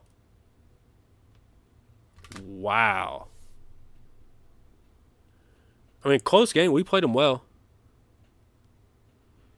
You can't blame it on anything other than they just had a far better player than we did.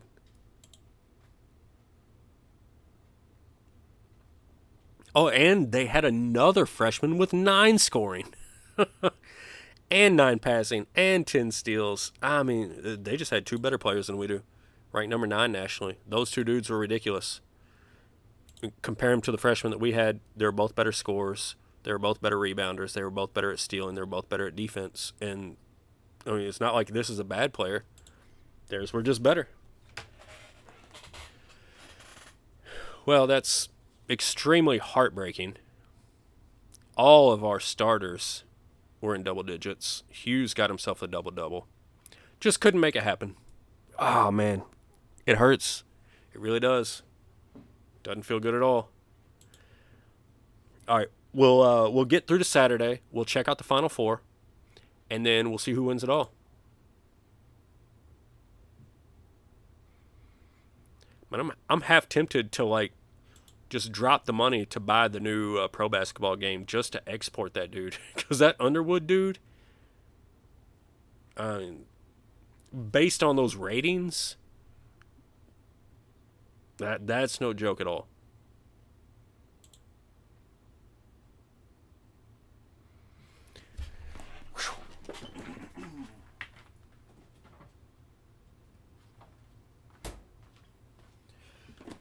Now that we lost, we got to switch it up on the streamer beverage, go a little lighter.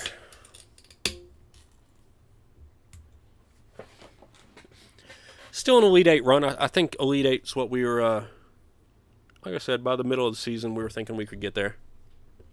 The results throughout the season, oh, look at Duke. Look at Troy Underwood and Xavier Leap. These two dudes are absurd.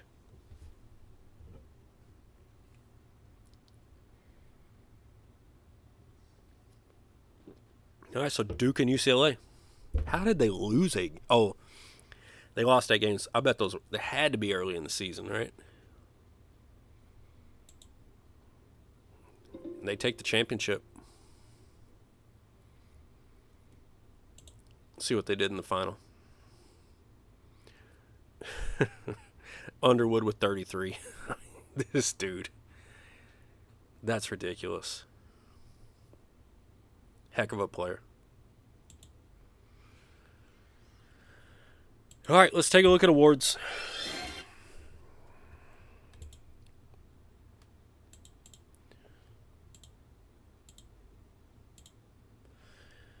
Mallett gets the Norton, Underwood MLP, Mallett Player of the Year. This is nonsense. Underwood was so much better. Mallett, Underwood, Lee. Who's Barnes from Cincinnati? All right. All right, so Louisville shut out of the national awards. Second team all-conference, Hughes finds a place. First team all-conference, Bowman finds a place. And I'll take Coach of the Year, but, I mean, this dude. Wow. Heck of a player, heck of a player. All right, so we got through that season. Through the regular season, we did actually better than I expected. Postseason was roughly what I expected going into it. Let's see what this is all about. Let's see if we lost any coaches. Season review. Didn't get a championship. Hung a banner. Great job. Wait a second. Winning the ACC and going to the Elite Eight drops you in prestige from 68 to 67. We lost 1 game. Really? I'm not sure about all that. I don't like that at all.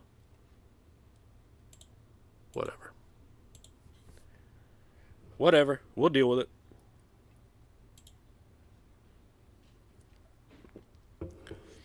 All right. We're not going to any of those schools. We're not leaving Louisville, obviously. We're going to go find our own Underwood and our own Xavier, what's-his-face. And we'll be back harder and stronger next year. So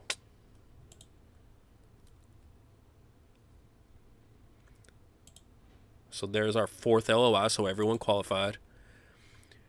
Lost one of our coaches. Let's take a look at our staff real quick. All right, so we've got a recruiter, we've got a scouter. We need someone to run practices. How much money can we spend? Probably, All right, so what I need about $100,000 for facilities and about $40,000 for recruiting. So I got to lay off about $140,000. We start at $300. Assistant coaches are at $82. So I could spend $80. No way, that's way too much. No, I'm closer to 125 here. Yeah, we want to stick around about $60,000 for this. Did fall declare for the draft? I did not check. We can look through the dashboard. I think it should tell us. But that would be before the tournament, right?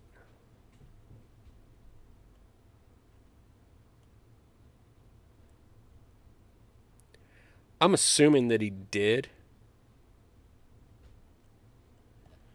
But I honestly didn't check the email. We'll find out real quick, though. As soon as we hire this staff, we'll get into the off-season and we'll find out if he's still here. I just legit missed it. Wasn't even thinking about it. I was really all up in my feelings after losing that game to Duke. This would be a fantastic second. Dude, let's give you $55,000 a year.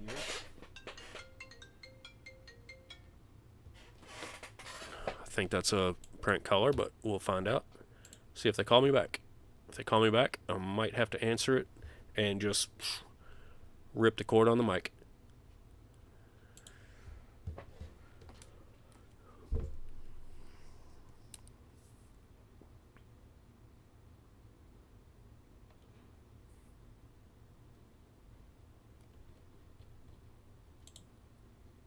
he just not go anywhere?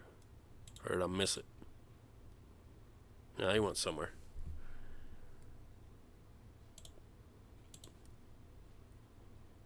First assistant, can't grab him. Whoops.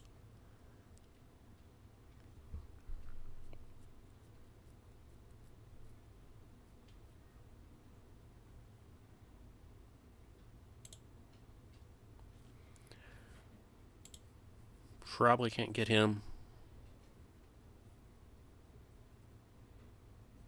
Ooh.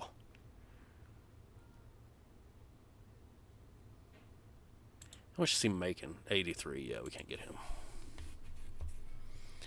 So we could get Bill Murray's kid. I think Kaysen might be better, though.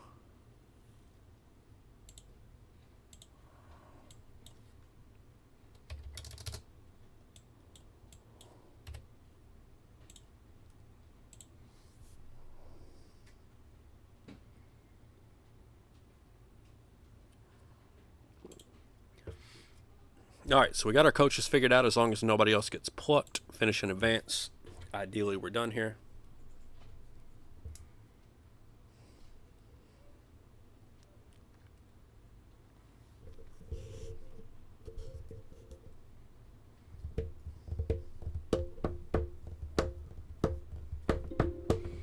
Telling you, that center that we're bringing in is going to be big news.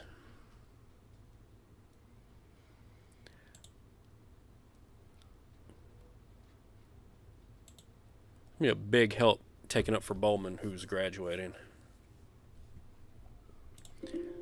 See if we can increase that budget. I'd love to increase the budget so that we can like splurge a little bit more on coaches and then focus on facilities after that. Denied. Good try. All right. Let's take just one final look at how these guys finish out the season stat-wise. So Bootsy just shy of 10 points a game, but he averaged over 5 assists a game. Derek Fall stuck around 13, so I was hoping that would have gone up as the season went on. It did not. Hughes with 12 and 9.5. Frazier Bowman 13, 11.5. So he fell off a little bit rebounding-wise, but that's all pretty solid, to be honest. Now we just got to hope that like Martin Oliver doesn't transfer. Is he pissed at me? No, not really.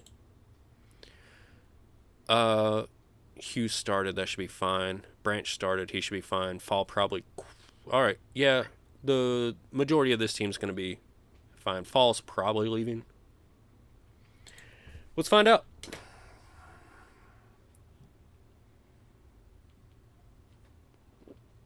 I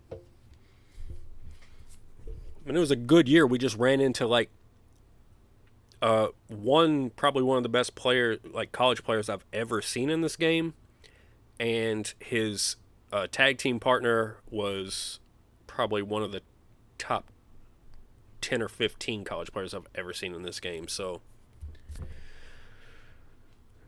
that was a stellar year, and we only lost 2 games, and they were both to those 2 dudes. So pretty understandable.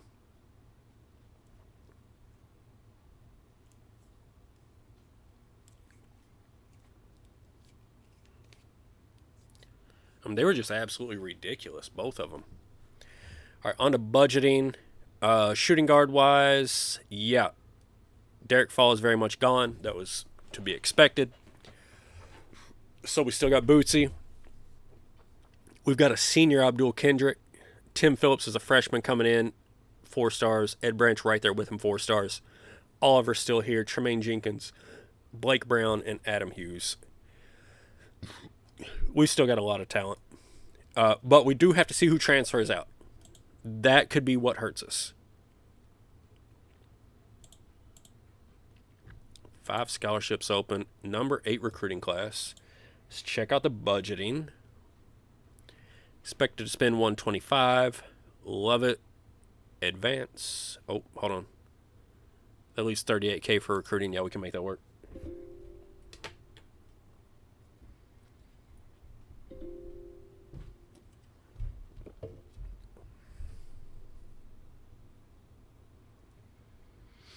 Now we just got to hope for no devastating transfers. Like, I could accept maybe if, like, Jenkins transferred. Oh, and I think he actually did.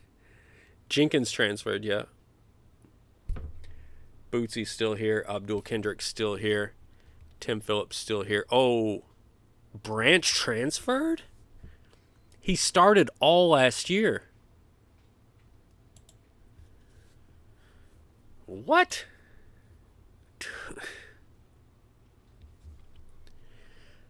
Jenkins, that's not a surprise. We didn't start either of our power forwards last year, and Oliver's got that locked down.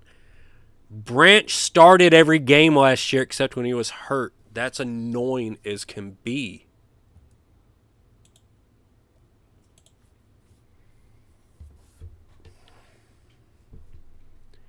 Like, if starting every game isn't enough for you to stay at a school, what is?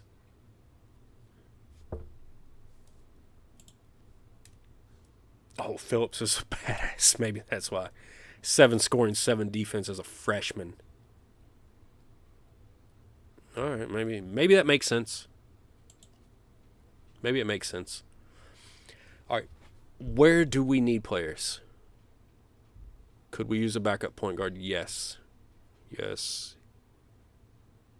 We could use a backup at every position except for center. And at center, I wouldn't mind having someone because Hughes is going to graduate and Blake Brown's probably going pro. What's Blake look like? Oh, the inside shooting, decent scoring and defense. Hughes will start. Hughes is significantly better. It'll be between Brown and Oliver, actually. Yeah, we'll figure that out next week. All right, let's figure out transfers. 4 scholarships available. Is anyone interested, first of all?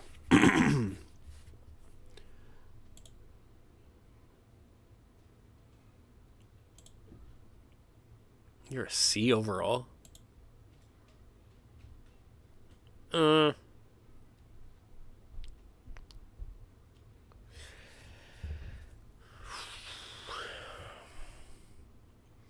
mean, this would just be a backup. We don't have a backup at all. Yeah, maybe that's not terrible. Give him a go. All right, let's look at overall.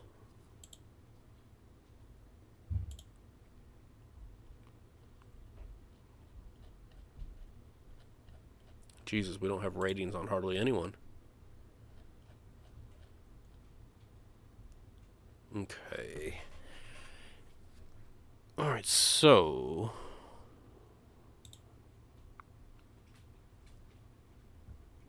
mostly like that. Like that much more.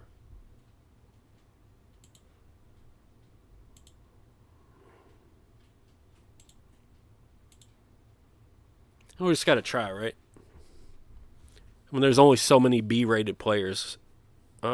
Jenkins. Oh, that's Tremaine. Yeah. I'd like you to come back, my man. Could we re-recruit you?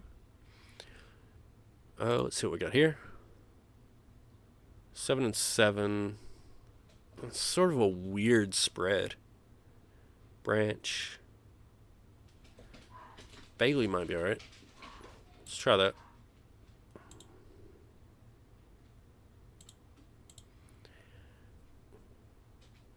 Alright, so we got check to make sure he's not disruptive force. I don't worry about it too much.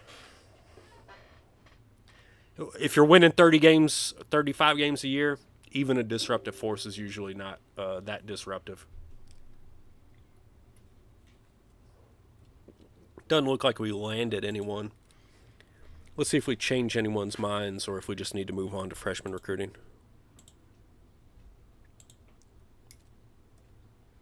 Because, I mean, if we didn't land the Bs, I'm not going to Cs. Not in a single-player game. In a multiplayer, I would. In the single-player, I don't think so. All right, so the center was not interested. But Bailey and Smiley are both interested. Yeah, I mean, bring it on in.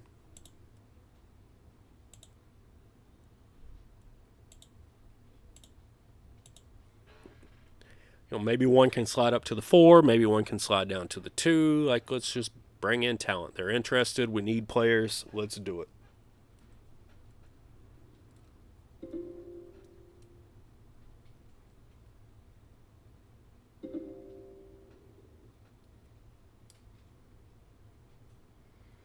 All right, so we got Bailey. All right, so we went 1 out of 2.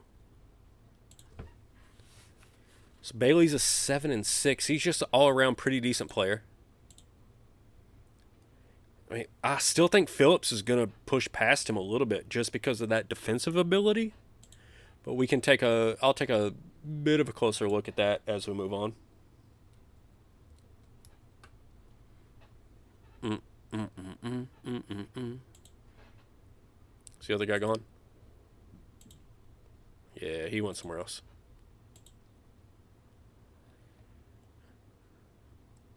Exactly one B player left. Well, Steve Martin. And no, I would not even consider you, so we're good. Back to emails. Advance right on past these transfers. Let's get into the serious stuff.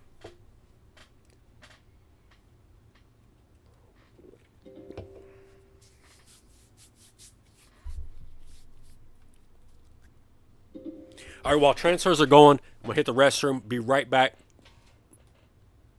90 seconds.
All right, we're all done with transfers. Let's move on.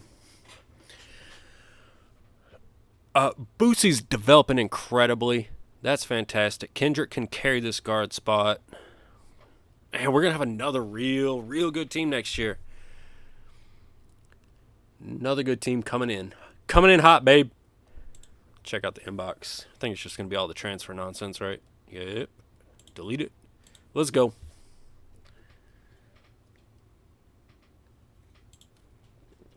Going to Indy and Memphis. That's it, baby. All good. That'll leave me about 27,000, 28,000.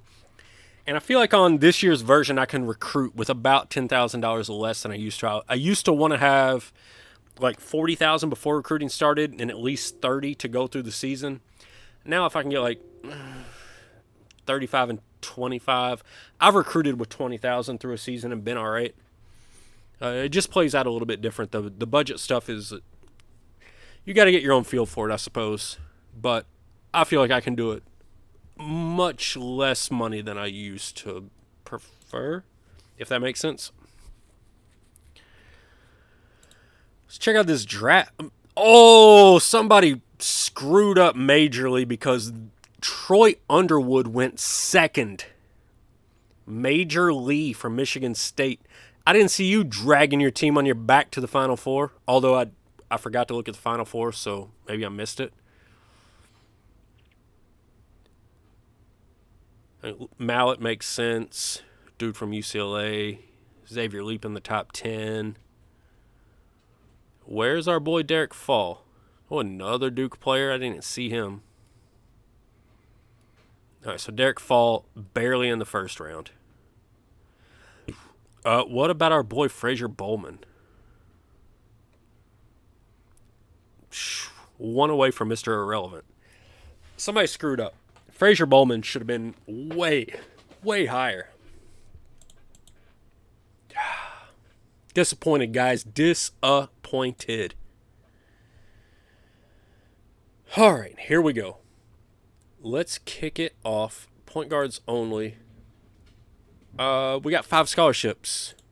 Let's double check our needs. You know I'm probably going 10 of each.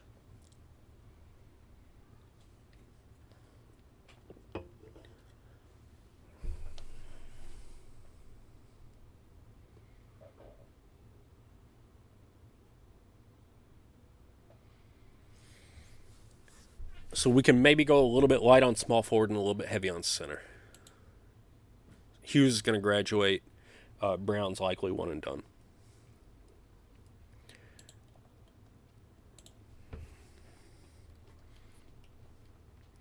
All right, now as I said, you can go for these guys, 4.0, 3.9, you can go for those. If the GPA is questionable, but they have interest, they're always going to qualify. So like 1, 2, 3, 4. We're good on all 4 of those guys, obviously. Their GPAs are all decent. All right, so that's 7, and I want 3 more. And we'll just see if we can grab some interest from some of these guys. Because you never know when you're going to have another Underwood, right? These are all pretty safe GPAs for us. Oh, not a lot of interest at the 2 guard. This is going to be fine. He'll qualify because he has interest. All right, so we only got 3 there. So now we got to be a little bit more selective. 4, 5.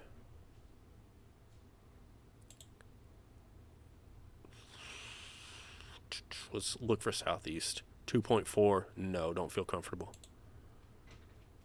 2 point. He's already there.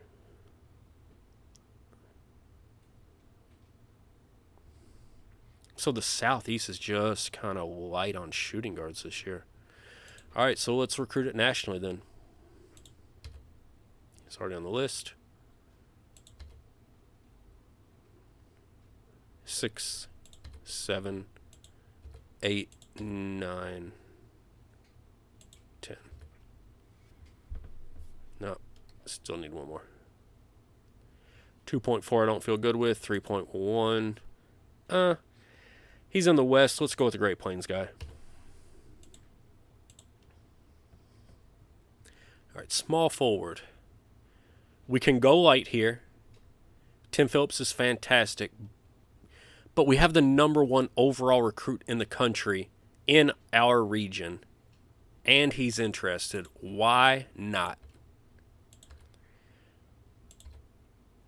We're going to go with the 4 high schoolers that are in the Southeast that are already interested, just to see if we can grab some talent. But we don't need anything from there. Our power forwards. Oh, we got an international. You know, I'll throw him on the list. I'm not crazy about recruiting him just because I don't have a good feel for him. That's 5. 2.3. He's interested. He will qualify. That's 5, 6. Same thing here. All right, now 3 more.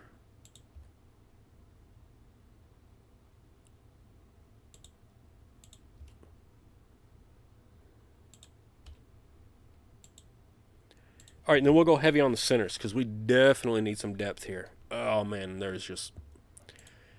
All right, 3.1 is going to be fine. Skip him.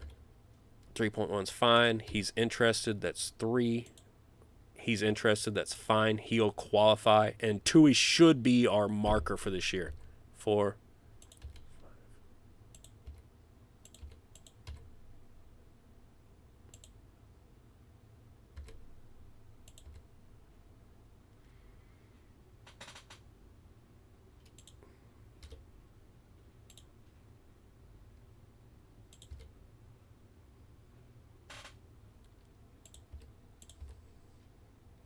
right, let's stop it right there. I feel good about this list.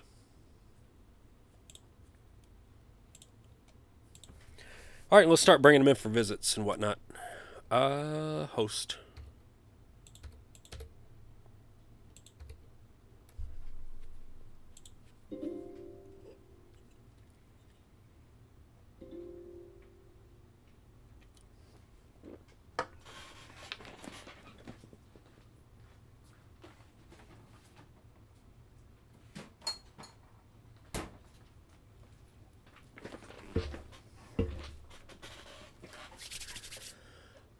All right, the visits went well.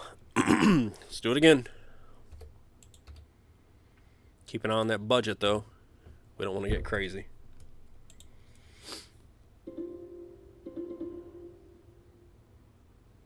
Another summer camp. If it's a summer camp, you just fight right on through it. Recruiting, our visits will hit here.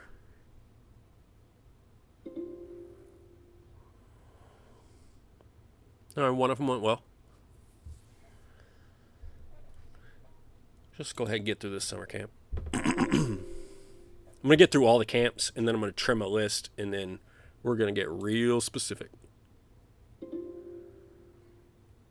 Recruiting.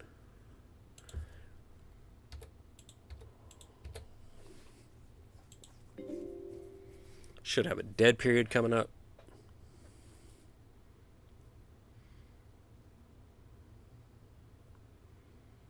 Yep, this is the dead period.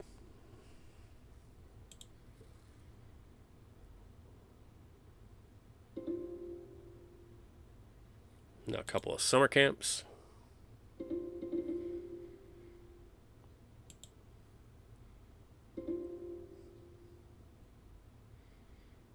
All right, and that should be all the information that we need. So let's go position by position and get rid of anybody that we do not want to be recruiting. Top 5 at Indy. That's our boy.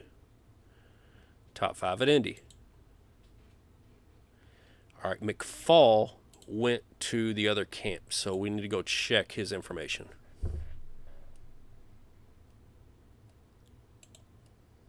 So we want the national camps, and you can always tell the one that gives you the ratings is where the sender is WSSN. We want to check the second camp, and Cedric McFall is in the top 5, so he's fine. We can keep recruiting him as well.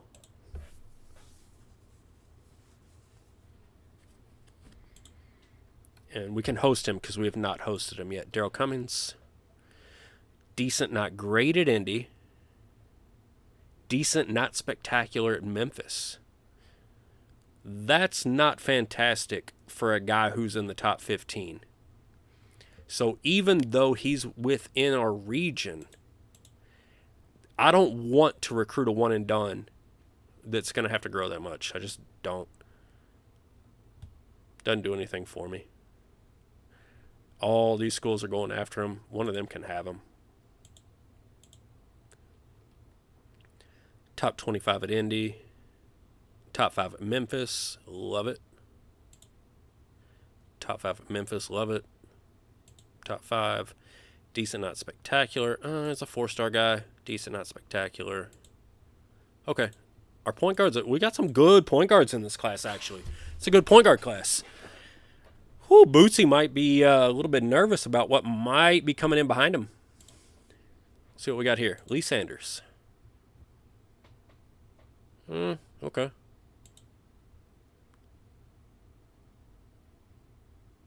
Top 10 at Indy. Love it. Decent. Very little interest. Out of Texas. Let somebody else have him. Top 25 at Indy. All right. Decent. Decent and out of region is a problem. Let's see, this is fine. He's in region. Top 25, top 10 at Memphis. Yep, host him. Decent, not spectacular, out of region. Get off my list, bro. Top 25 at Indy. He's good. Didn't stand out at Memphis. No. Shooting guards suck this year. At least the ones that we tried to recruit. Small forwards. Top 5 at Indy. MVP at Indy. Decent, not spectacular. He's at least within region. But we're not looking for decent, not spectacular. We already have 2 guys at small forward that are at least that good. Top 10 at Memphis. He's borderline. I'll let him stay.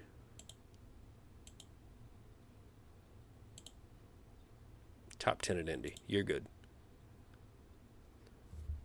All right. Damon Houston. Got to go check the East Coast jams.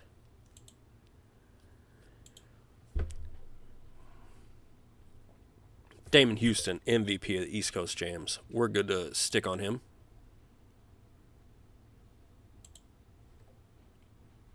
Didn't stand out of Indy. You're out of region.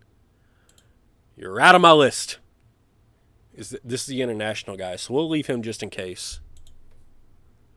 Top 5 at Memphis. He's at least in a region. We'll leave him. Didn't stand out.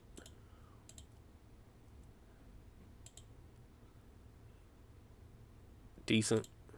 All right.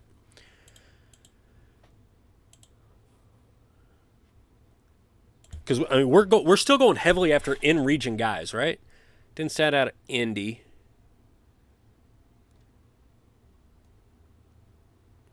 No. So when you're going after the in-region guys, you can do it for so much cheaper. Tony Moran?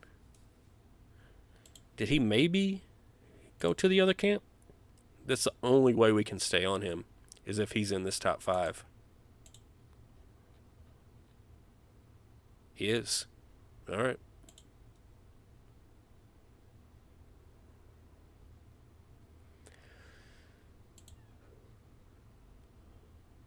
Top 25 at Indy.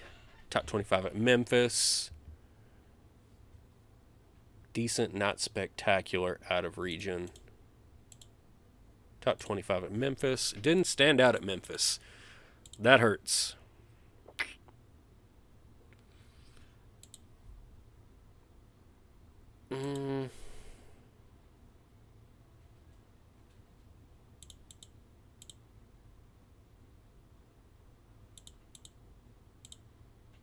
These didn't stand out at Memphis. You gotta get off the list.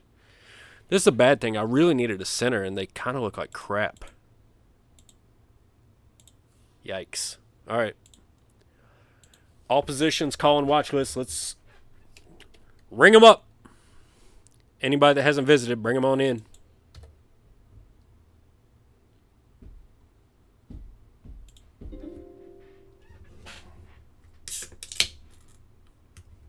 Now we really, really need a center.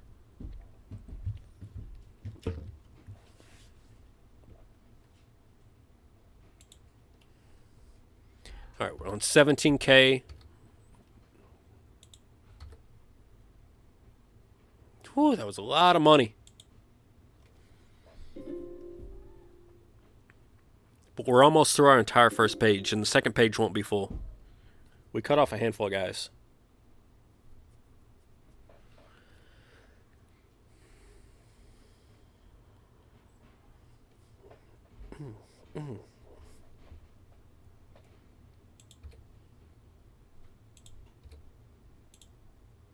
Oh, the second page is full. That's a problem.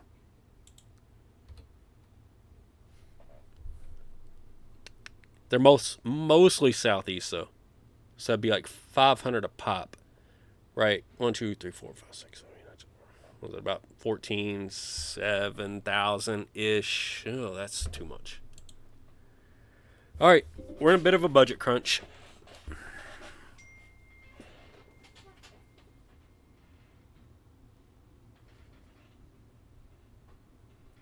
Sorry, my work phone keeps trying to get lit up. Awful lot of interest over here.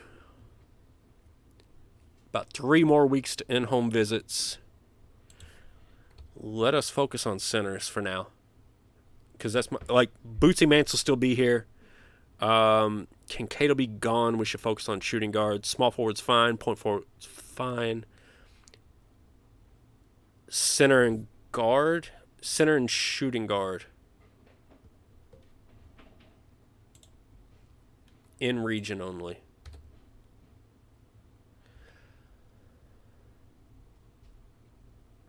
Oh, well, that was quick. Only one left? Really?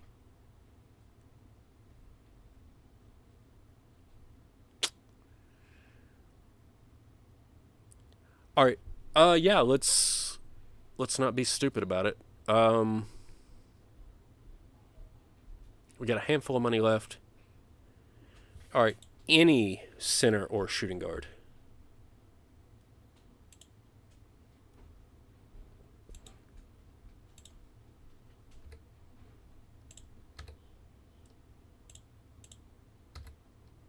Oh. Any center or shooting guard.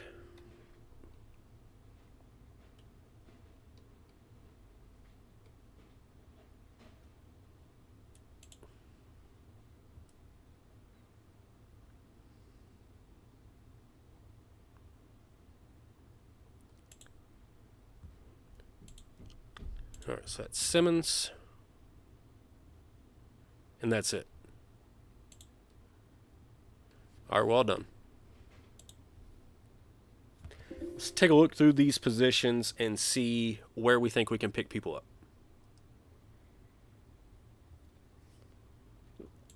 Starting with the center position.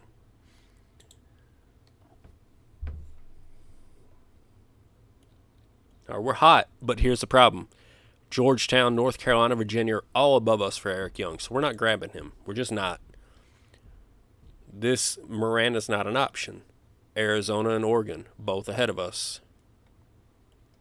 Now, this is close for Jermaine Toohey.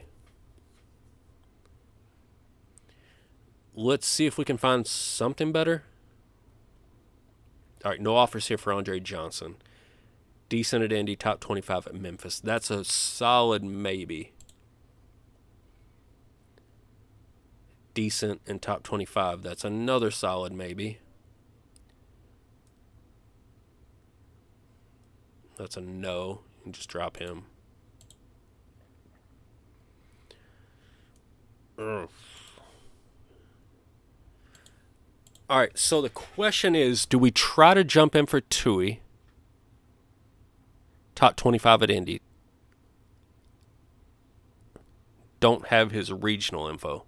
He's borderline top 25. This is a heck of a player. We're right behind Cincy. So we could compete for this. Blaze, what's up, bro? The new budgeting is an adjustment. It's just an adjustment. It's a new gameplay mechanic to try to figure out. I've got 5 scholarships. I'm going to tell you what I'm going to do. I'm going to go for Toohey, even though if he chooses in the first week available, he'll go to Cincy. But if he allows me the opportunity for an in-home, I could grab him. So I'm going to shoot that offer out because I think he's the best one that I have a chance at. And then we're going to figure out, so top 25 at Memphis. All these other guys are basically the same.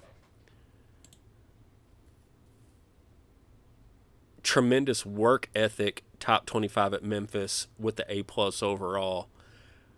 And we're the top on the list. I'll take John Adams as my backup option.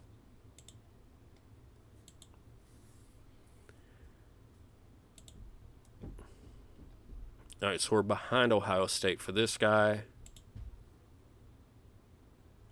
Nobody's got an offer out over here. Oh, this is the international. Ugh. Not crazy about that. Sharon Oliver, we're behind people.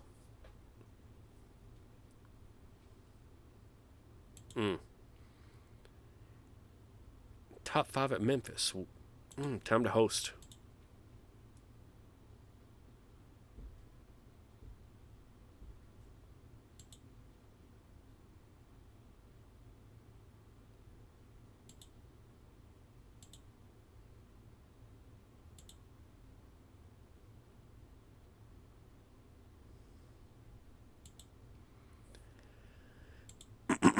All right, we don't have a great option at power forward, which is what gives us a little bit of flexibility to recruit at small forward if we can get someone. Not beating out Kentucky for him. Not beating out anybody for him. We're not in that market. It's top 10 at Memphis. We haven't hosted him. Let's try it.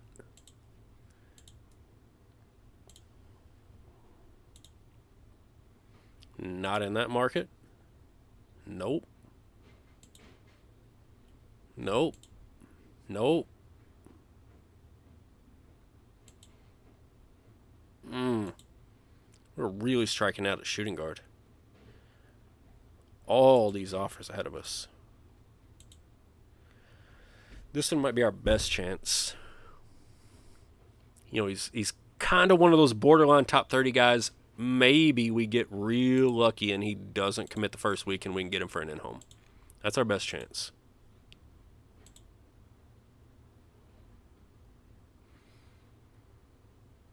And we're just nowhere near the top on these guys. This is going to be a tough year. We're nowhere near the top on a lot of guys. I think the talent on our team is solid. And so we're really getting hurt because we're just nowhere near the top 10 on any of these top dudes.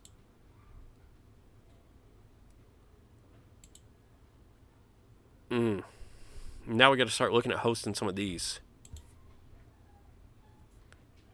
All right, so host him. We'll get these other two Southeast guys. Maybe we can grab a point guard down here. It's really frustrating.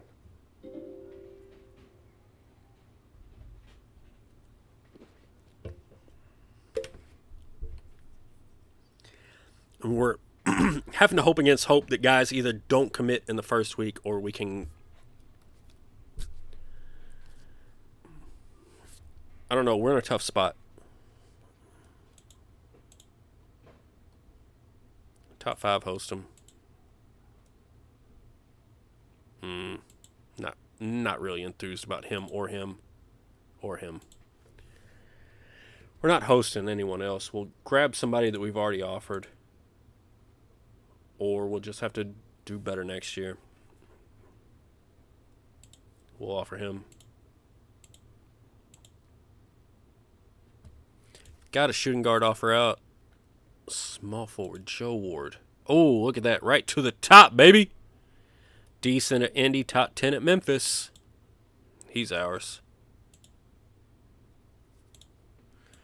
So that'll give us some depth at the small forward, and maybe we can move him back and forth, you know? Maybe he slides up to the 4. Maybe he slides down to the 3. Who knows?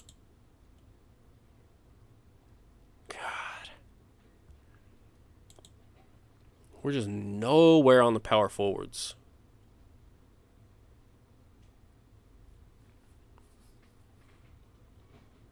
Oh, hold on. Peter Smith. Whoa.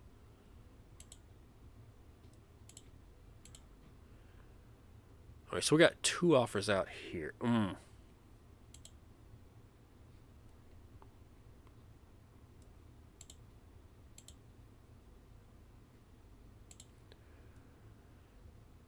on, let me think. Which one do I want to pull? The shooting guard or the point guard?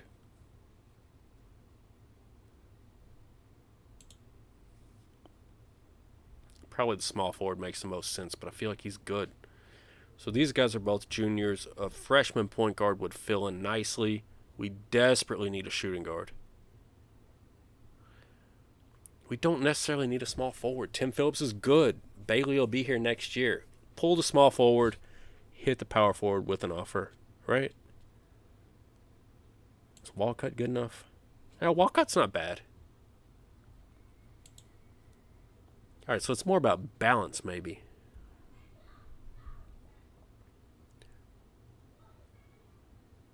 We actually need 2 shooting guards, to be fair. So let's focus in on the guard play.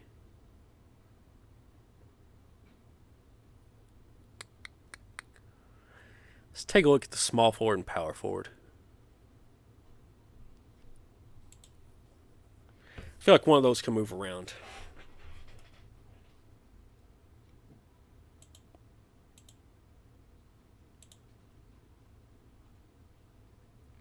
Decent top 10, and we basically got him. We can basically have him.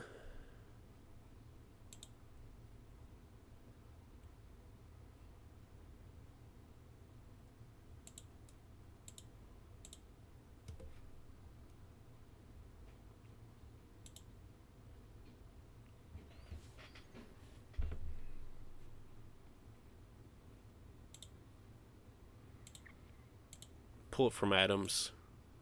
Give it to Smith. I don't know if that's the smartest thing in the world, but that's what we're going to do. We're going to fucking roll with it. Let's go, baby.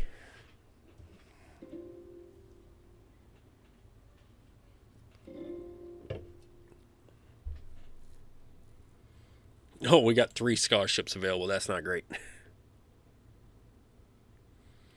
4 decisions. We got 1 of them. We lost all the rest. Tui's going to Cincy.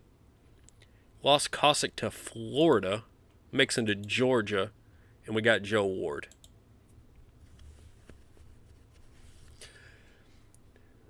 All right, let's see how that played out. Position by position.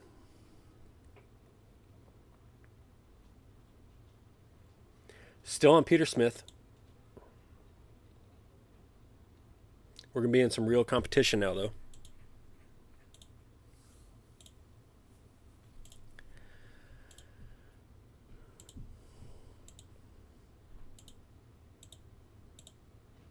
What in the world?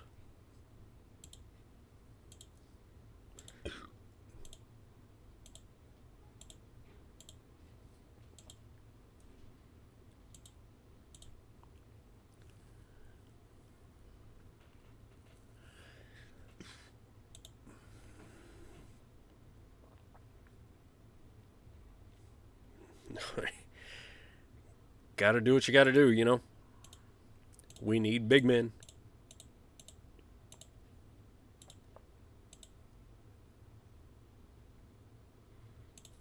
Offer him, visit, talk about location.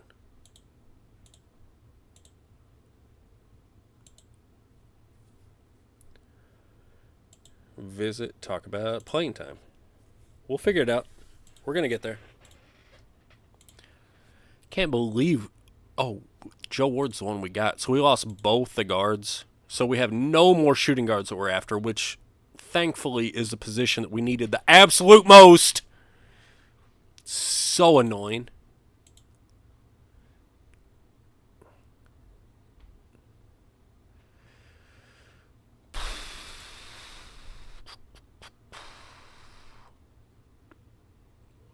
He was top 25 at Indy, and we're hot on him.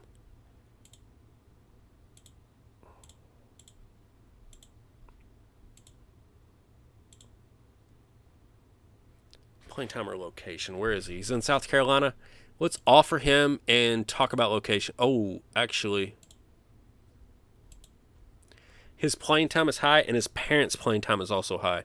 So we're going to go playing time and see if we can leapfrog Tennessee. It's a long shot, but it's worth it.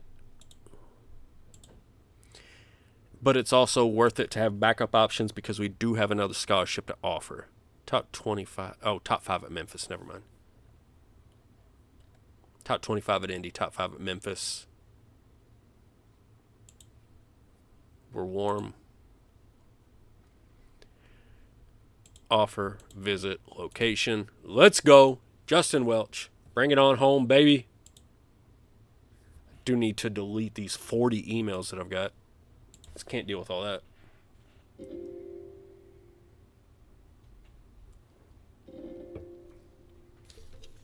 We might end up with like a 2 or 3 man class here. Oh, all right. So we got 4 more decisions. I've already got 1. Like, just get one of these. One of these, and we'll survive.